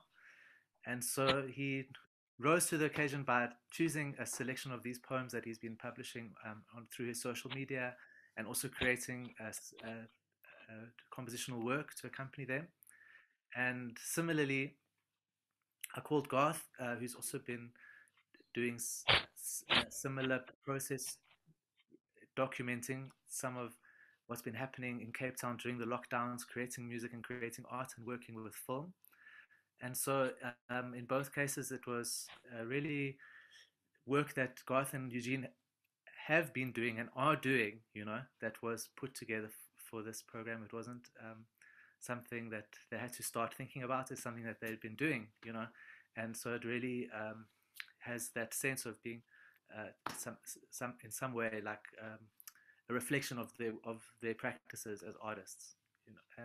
And for that reason, I think it's really very special that we have their contributions on our program as elders in the artistic world here in South Africa and beyond, around the world. So I think you know, when you do get a chance to watch it, you'll see what I mean. It's very powerful. And I think with that, we're going to just go into the final kind of conversation, and I'd love to hear remarks that people have on everything and what we've said so far, and also from the floor, if possible. I think there are other people that are here that aren't visible, you know. There are quite a few people, because when I look down at the bottom, I see there's some other participants, so with their cameras off and so on. So anyone that wants to participate, now's the time. Can I say something? Please, Zorada. And I think I saw a hand. Did I see another hand as well? Okay, first Vuyo. It's first Zorada and then Vuyo. Great. Okay. Good to see. Eugene, I found your work very, very interesting. Well, I found everything very interesting, but something that happened to me with your work was, okay, I had to go back all the time because I couldn't read so fast, because I think I can read so fast, but I can't absorb so fast. And I wanted to absorb everything. And then I thought, well, if I had to make a comment about each artist's work, what would I say? And with your work, I thought of all the beautiful words that you used. That must, now I think of it, it must be my quest for looking for beauty, you know? So I thought of all the beautiful words that you used. But when I left it for a day, the words that I remembered, and I didn't want to remember them, but the words I remembered was that something like they were handed freedom like the leftovers of was it a birthday cake? That was to me the thing that actually I didn't like it, but I could not escape it. So that to me is profound. Thank you for that. Thank you. Thank you very much. Thank you. It was really potent and stunning, and I feel like I need to revisit all the works again, and also with Eugene's work to also slow it down and capture or read the words. It also takes me a while to sometimes process, so I need to watch it some more. It's definitely so much. It's so rich and potent. Thank you. Okay. Yes, thank you so much as well. Everything is so insightful and really learning a lot, and I'm truly grateful to be in this space. And I'm a guitarist myself, and I'm a poet, a writer. So being exposed to such the likes of Reza and all of you, I'm truly honored. And yeah, man, blessings, and to you all. Thank you so much. Thank you.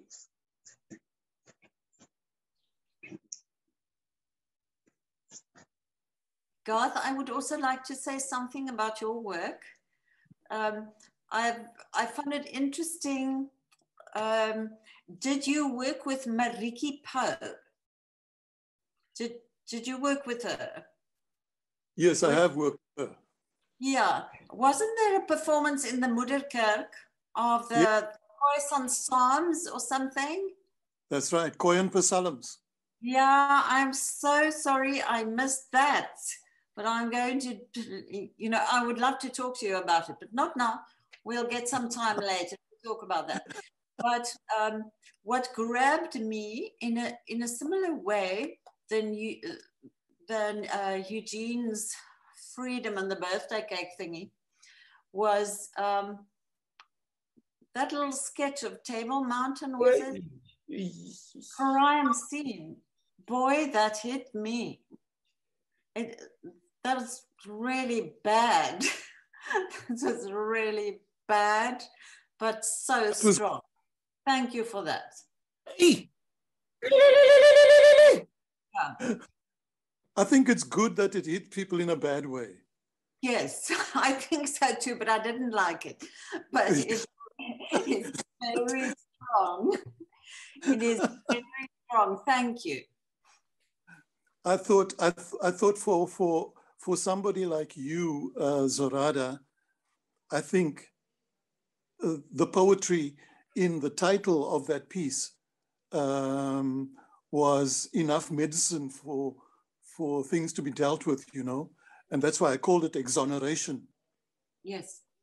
Thank you. Exactly for that particular reason. Very strong.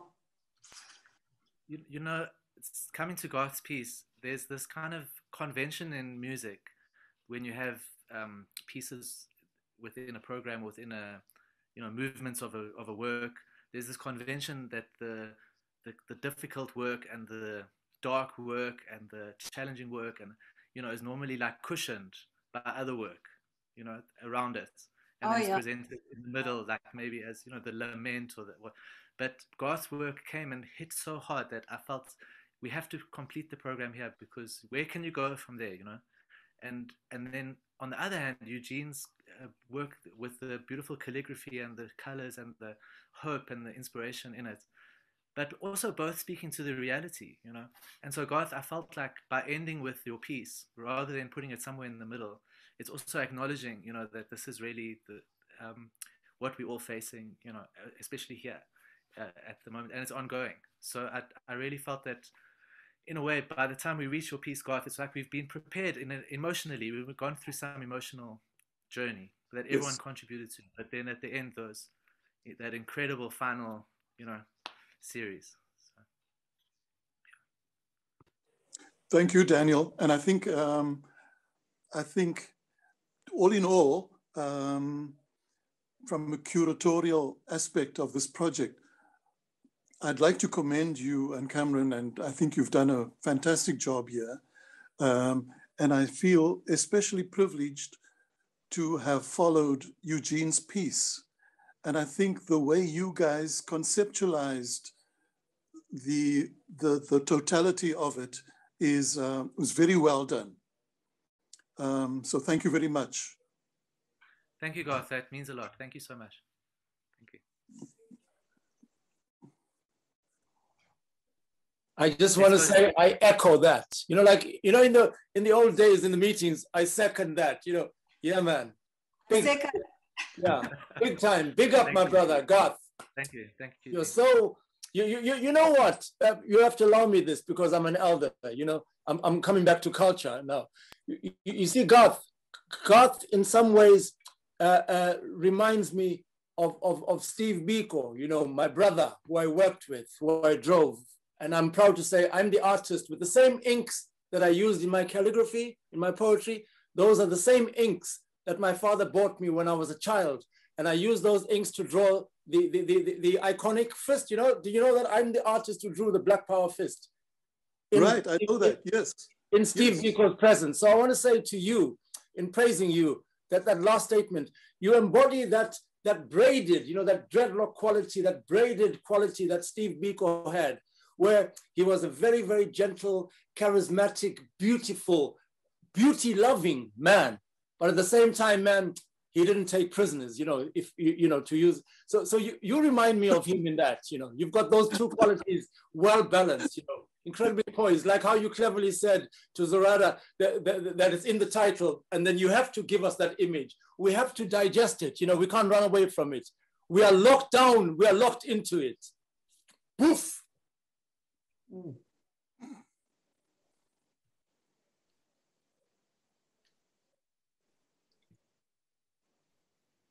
Let's go to Sazi. Sazi, your hand is up.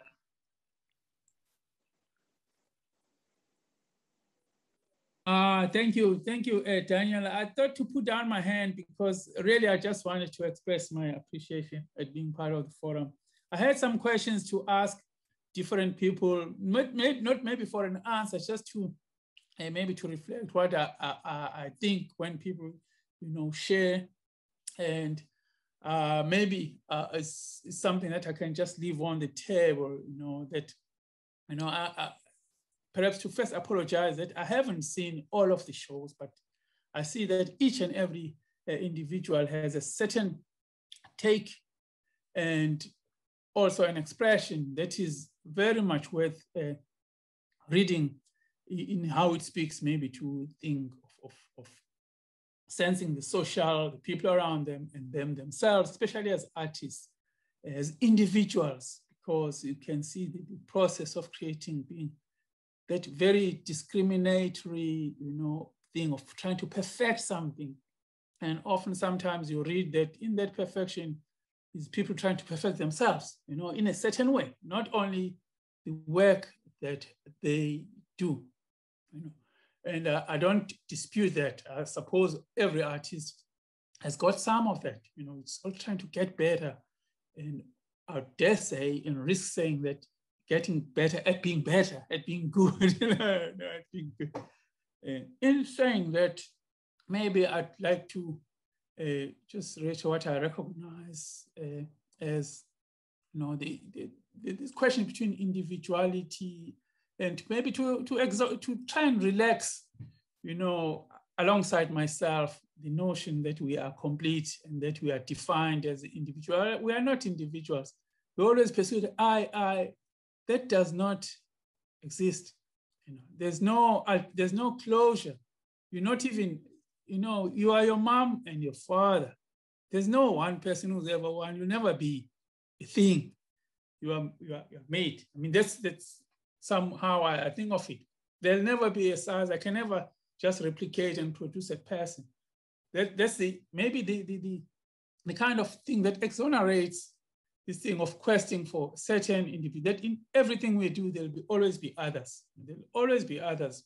Everything we do, no matter how we pursue it. I don't know how it takes us far, I know, but I think it's very important to say that there'll never be an ultimate I, much as we try to think that you are there because there's your father and your mother, and there'll be never another thing unless you meet, you know, another entity and make it, that will never be self-complete.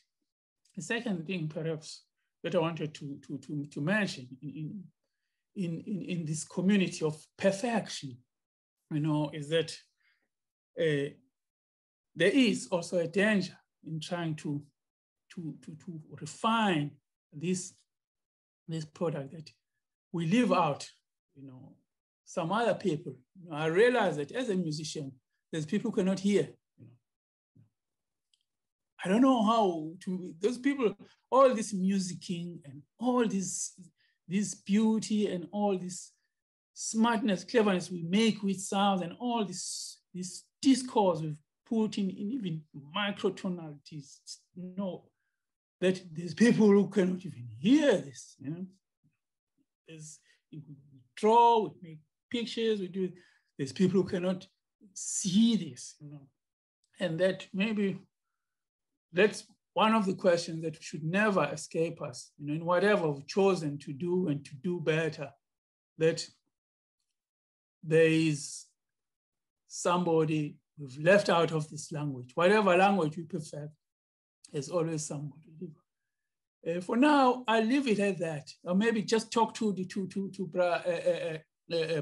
there, that I really admire movement. I wish I could dance. Even now, I'd like to act, but I know it'll never happen. I'm 61 years.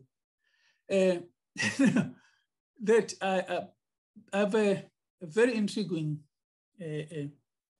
question about this conception of unity between dance and music, especially in African conception of music and dance, in how it marries and perhaps now interrogates the apartness of ritual and the artistic, in the way I know the artistic often emphasizes individual, and how perhaps in perfecting individuality, we kind of move away from that essence of Ngoma, that underlying philosophy, the religion and everything, that in some way there's so much that is there to explore in this sense, how in trying to perfect ourselves, perhaps we need to be cognizant of how that draws us from the sociality of the sensing and the need to have a much more broader vernacular of expressing the universal, in a way.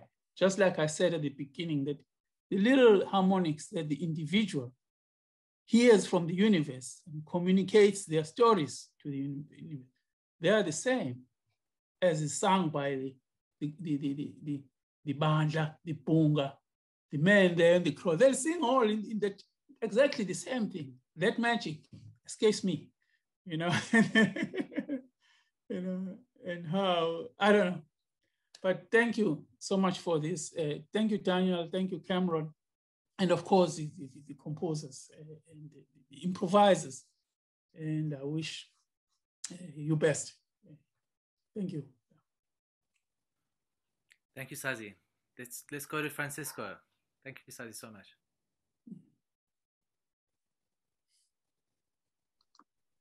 Hello, everyone. I'm speaking because I was made to by Eugene just now. Because I sent him a message thanking him for inviting me, and it's wonderful sometimes just to observe and listen, and not say much, and listen to the soft, powerful passion of the way people speak about, not just about their work, but about the connections that the work brings. It was quite interesting when people were talking, for example, about Eugene and how quickly you have to read the poems to get to, and it just made me smile, because it's like our crazy journeys together, just like the poems, through whether it was in Durban or through the middle of London or whatever it's been. It's like the speed of his thoughts are like the speed of the car when we're chasing something or trying to get somewhere.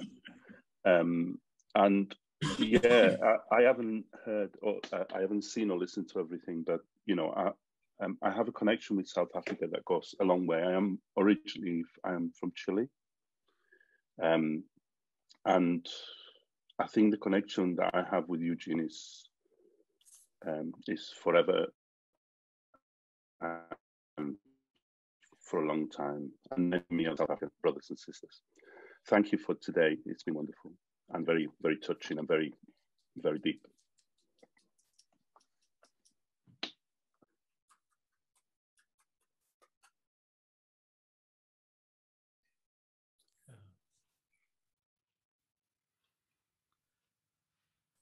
So if there's some more responses, maybe we can just give a moment for those. Thank you so much, Francisco, for joining us and for listening and for that affirmation. And I hope when you watch the shows, you know, I said to Eugene with regards to his piece, initially I said to him, why don't you put a poem on every second, you know, because he literally has hundreds of poems. And I thought people can pause, you know, to read them. Yeah, the prolific nature of Eugene's work is very central, I think, to the power it has as well. The repetition, you know, going back to what Reza said, and with this series, I feel there's a lot of benefits to having it as a video on demand, because it means that the person experiencing this project can literally stop, rewind, look, check it out, stop, you know, also read about the artists. We haven't read the artistic statements of Eugene and Garth, but I believe they're on the website. Am I right, Cameron? They're on the website, yes. So, Daniel, may I interrupt again, forward-lookingly, please, may I interrupt? I actually, what I'd said originally was that I would appreciate you reading my statement, because it contains a lot of the depth of what I'm about, and therefore also read Garth's. But in the interim, I saw that Garth had unmuted his mic, and I'm quivering right now after Francisco. But I suspect that I could ask Garth, with great respect, to just make a response to Francisco, because when Francisco and Garth meet, I know that, you know, the mountains will crumble, and his Table Mountain profile would be a different one, because Francisco was very close to Russell Herman as well, you know, Mervyn Africa, you know, and all those people who are close to you. And we are from the same southern part of the world. His story is too long for him to go into it now, but I just love a brotherly response to stop my tears from about to flow. And Sazi as well knows what I'm talking about. But yeah, please. Thank you, Eugene. Francisco, I think all I want to say, brother, is hello, El Comandante.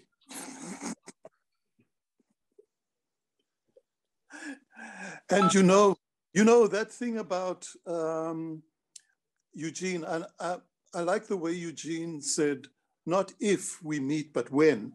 I love that kind of thing, you know, because it happens. It's part of the magic of life that a person can't explain, you know. So by implication, through Eugene's spirit, I already feel your spirit, brother. And you know, just coming back to Sazi, I thought that what you said was really wonderful as well, brother. That sense of community, that the artist does not exist alone and on his own, and he's not just about ego and so on, you know. I thought that one of the things about the lockdown and the COVID-19 that I found fascinating was how it reaffirmed the artistic spirit, the creative spirit in one. And that this metaphor of universal illness was so important and so crucial to experience, firstly as a metaphor, you know, because really, besides all of humanity being sick and ill and in ill health, it is a signifier of what is happening to the entire earth. It is a signifier of the entire health of the earth. So from these angles, it was so interesting to attack this particular curatorial request from Daniel in my own way, because one of the things that that opened up for me when looking at this metaphor of sickness is that I always felt that this had to do with the place of the artist in society. So in other words, what is the place of the artist in a sick society? I think it is somehow along the lines of being a shaman. And if we look at the shaman in traditional society, what he does to heal someone's illness, unlike a doctor that will prescribe a medicine, he will absorb your illness into his body for the healing to take place. And somehow, even when I think about the artistic life during apartheid, sometimes I think that is what the apartheid artists were all about. They were absorbing the illness of apartheid in order to heal spiritually, culturally, which was happening in our case. But it's so amazing that there should now also be another period of illness for us to consider and for artists to absorb, for healing to take place laterally, sideways, not vertically, which is what I think Sazi was talking about, a particular kind of artistic intervention. It's not vertically, it's sideways, it's lateral. So thank you for the words, Sazi, Francisco, Eugene, Nonsikelelo, thank you, Zorada. Thank you, Garth. Cameron, Daniel, Niku. Thank you so much, Garth. Reza, thank you. with you. Thank you. Forgive me, I've already been told that I'm an elder once. I don't need to have it done another time. Please forgive me. Forgive me for not addressing you as elders as you are to me. Brother Eugene, I take you so much for granted in that you probably know more about the struggle more than we do. And I don't have to put a finger on what I know. You struggle at the core of and the detail of where culture is looking for our freedoms. So please forgive me. God, it's a pleasure. Thank you, Sazi. No problem, Sazi. Thanks, brother. Thank you, bro. Thanks, everyone. Most welcome. Yeah.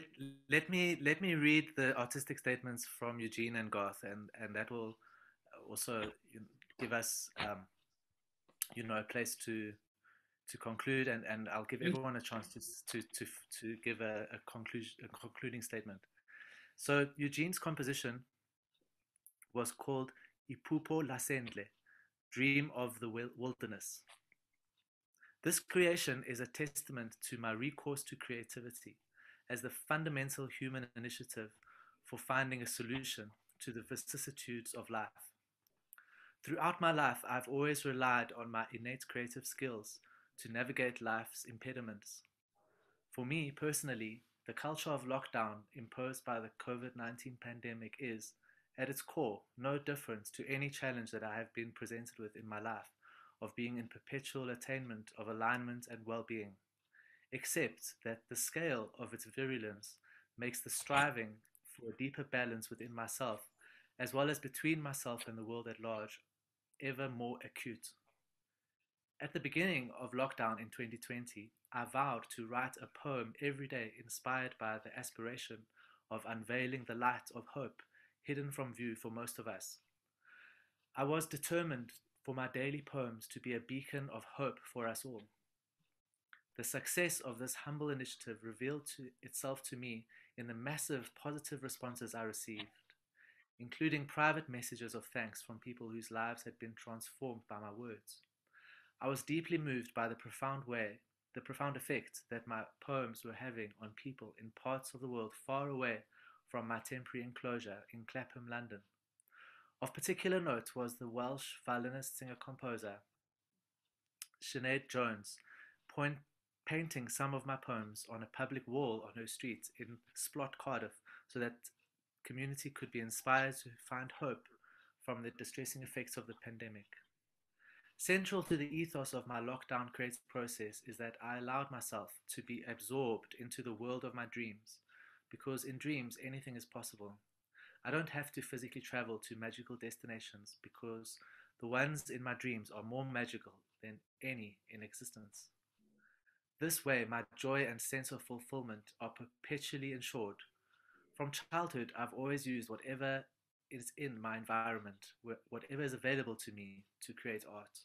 What is available to me during lockdown is my physical being, everything that I carry within me, plus whatever is in my home.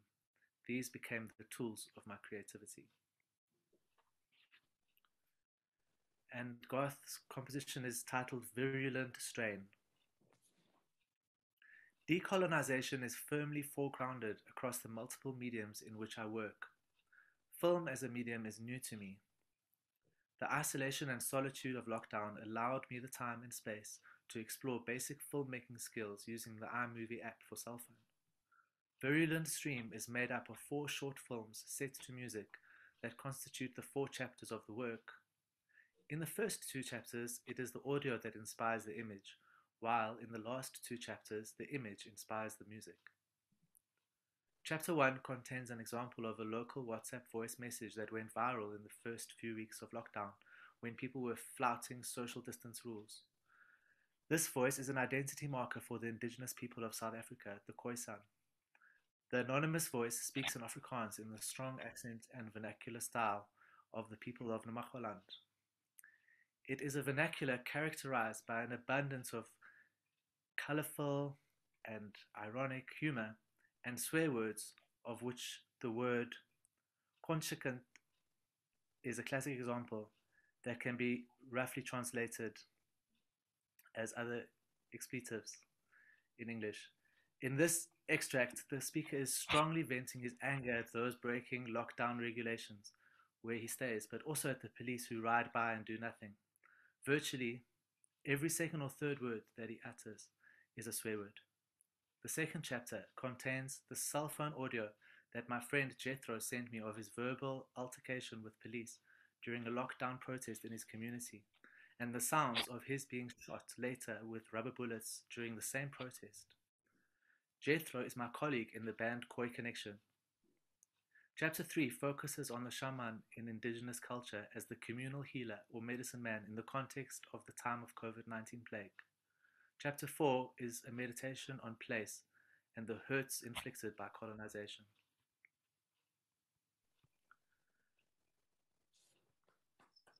So between Garth and Eugene, you know,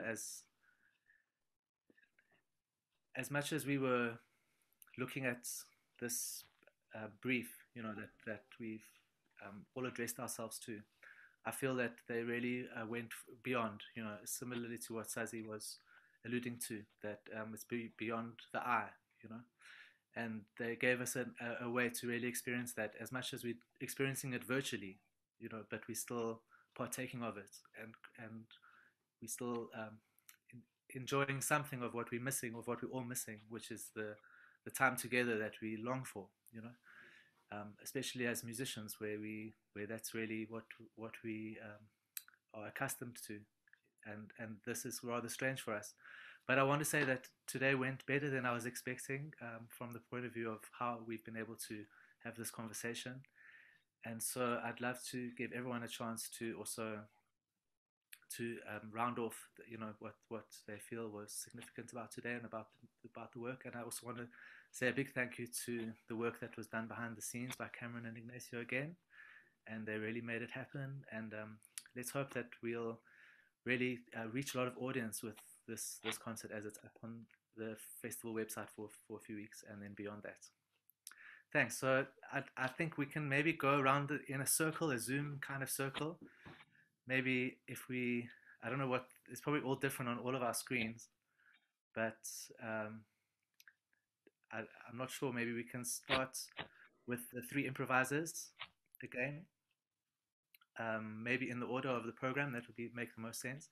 Starting with Reza, and then Zorada, and then Niku, and then we'll conclude with Eugene and Garth. And if anyone else wants to say something, also please, Francisco, Ntsikelelo, Sazi, and if you're still with us, and also that are maybe lurking without their cameras on, and then we'll call it a day. And thanks to everyone for being here. Over to Reza. Thanks, Daniel. Yes, and that's important. Thanks to New Music SA for this opportunity, and Daniel, and everyone behind the scenes. Ignacio, even though he's not here. Cameron, thanks so much. Lastly, I hope one day we can all hang out in person in the foyer after the show. That would have been first prize for me. You know, like having a drink together and just chilling and then shooting the breeze, as they say. So I look forward to that opportunity sometime. We must get through this terrible pandemic. Thanks. Daniel, Cameron, thank you so much for including me. Yes, I wasn't sure whether I would really fit in, you know. When I saw the concert, I thought, oh, well, where does my music fit in? It's so traditional. Thank you for including me. And to all the artists, I've learned so much from you. Thank you. I feel honored in your presence.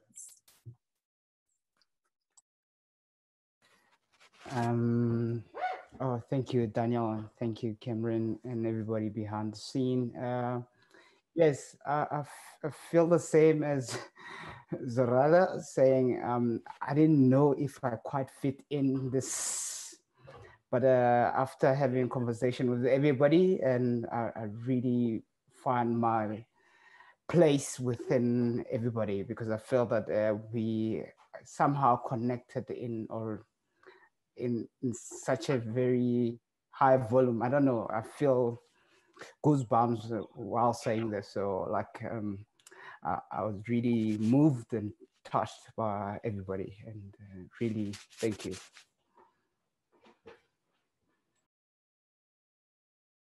Is it my turn?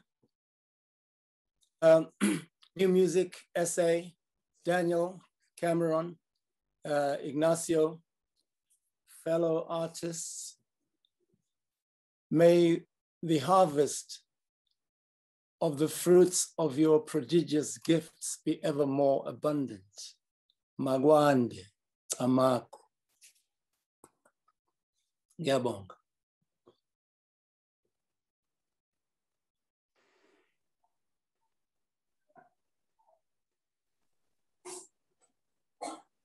Am I on? Oh, okay. I thought this was actually a very good exercise in what is improvisation. The whole thing, as it was put together, you know, it kind of gives me the idea that this is what gives weight to a backward glance, looking back at something, you know, and it kind of illuminates the necessity of what went before. So thank you, Daniel, and thank you, Cameron.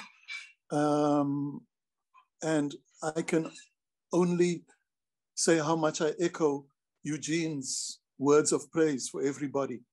And thank you, Francisco. Nice to meet you. You were the cherry on the top.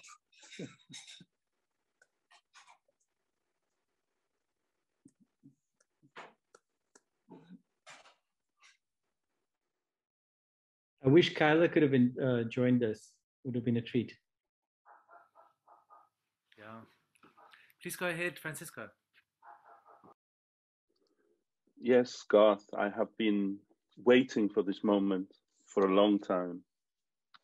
But all I wanted to say was, as the routes closed because of this pandemic, and as the traveling stopped in many ways, other doors have opened and have allowed us to connect in the most incredible ways, across the seas, across the mountains, without having to make those steps. And I think in many ways, those conversations have become so important to us as artists, as well as activists as well as human beings.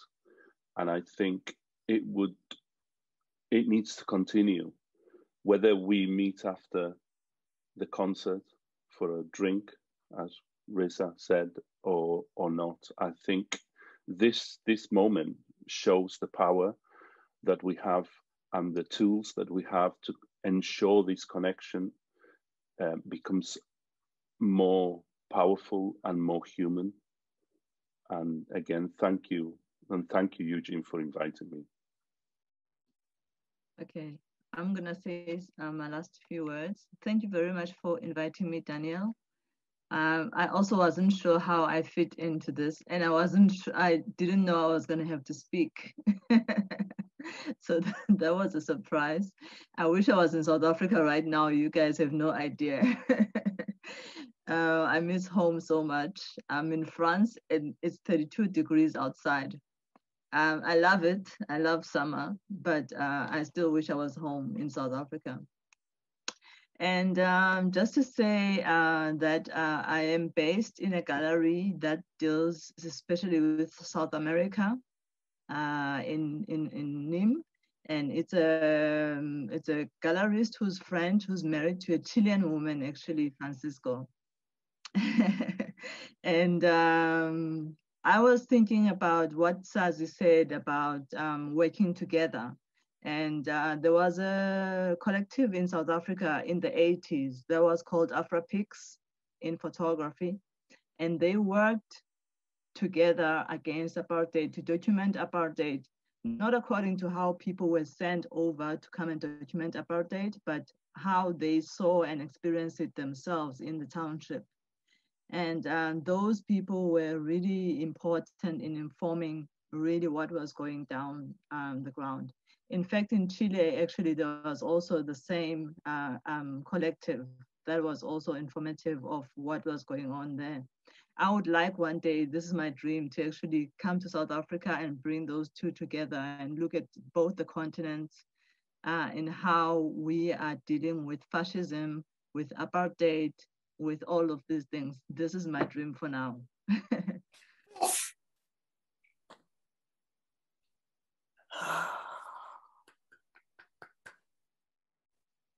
I think, Saz, that's your turn now.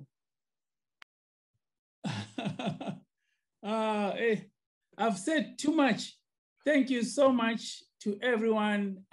Just like I say, I'm really privileged to be here in this forum, and I wish we could spend more time just chatting and finding ways of being, effective in the struggle. Thank you. Thank you so much. Yeah.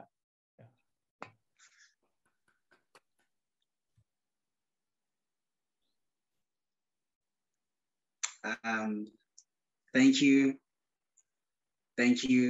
Sorry, my network was just a bit messy, so I didn't really quite get the other responses, but I'm grateful once again. Can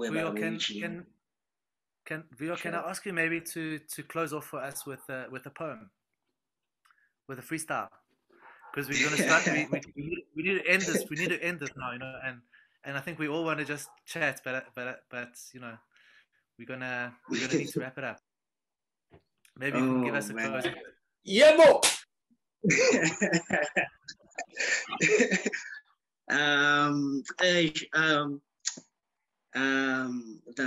The devil is just waiting for the body to die. Already he knows he owns souls. Man, I'm choking how biblically scrutinized, computerized, systemically brutalized. How could it be that the world is Lucified, diamond signed, and Rockefellers glorified, yet they decide a minority will not conquer, a minority will not conquer, new world order. You eat or be eaten, be stubborn and be beaten, spit and stop bitching, hate, then I will start dissing. Politics, minor offenses, Guptas consuming us. Scientists create diseases, killing people, calling it apocalypse. Blaming the Bible is simply easy. For them, it's foreign religion. Blinded by faith, scared of the unknown. They say the devil exists, but with God, we do not know. Black youth, mugging is hustling. Prison is the risk that they've taken. Back home, they have nothing, no backbone, none with education. Poverty is part of the system, one of the statistics of everyday season. Lack of knowledge, perishing people, hidden truths. Why is the only question. I'm extremely talented, but simply no connection. Is it the color of my skin? Put the blame on my complexion. Stab me on the back, blacks on blacks. What happened? Why is it that we do best? What happened to humanity? Who keeps on changing all this history? So just let me speak the truth, nothing but the truth, straight from the roots, using my only tool, pistol of choice, which is telling news. But please don't be confused. Don't ever misuse what I'm telling you. It's simply a part of me gets angry when I see ignorant fools. Yes, I'm blinded by faith, scared of the unknown. The devil exists, but how can it be that with God we do not know? Thank you. Hey! Oh, shout!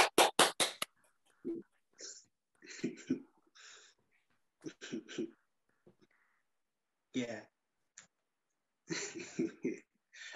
Well, thank you. Yo, ay.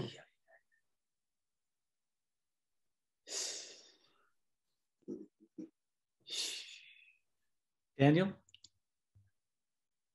you're last.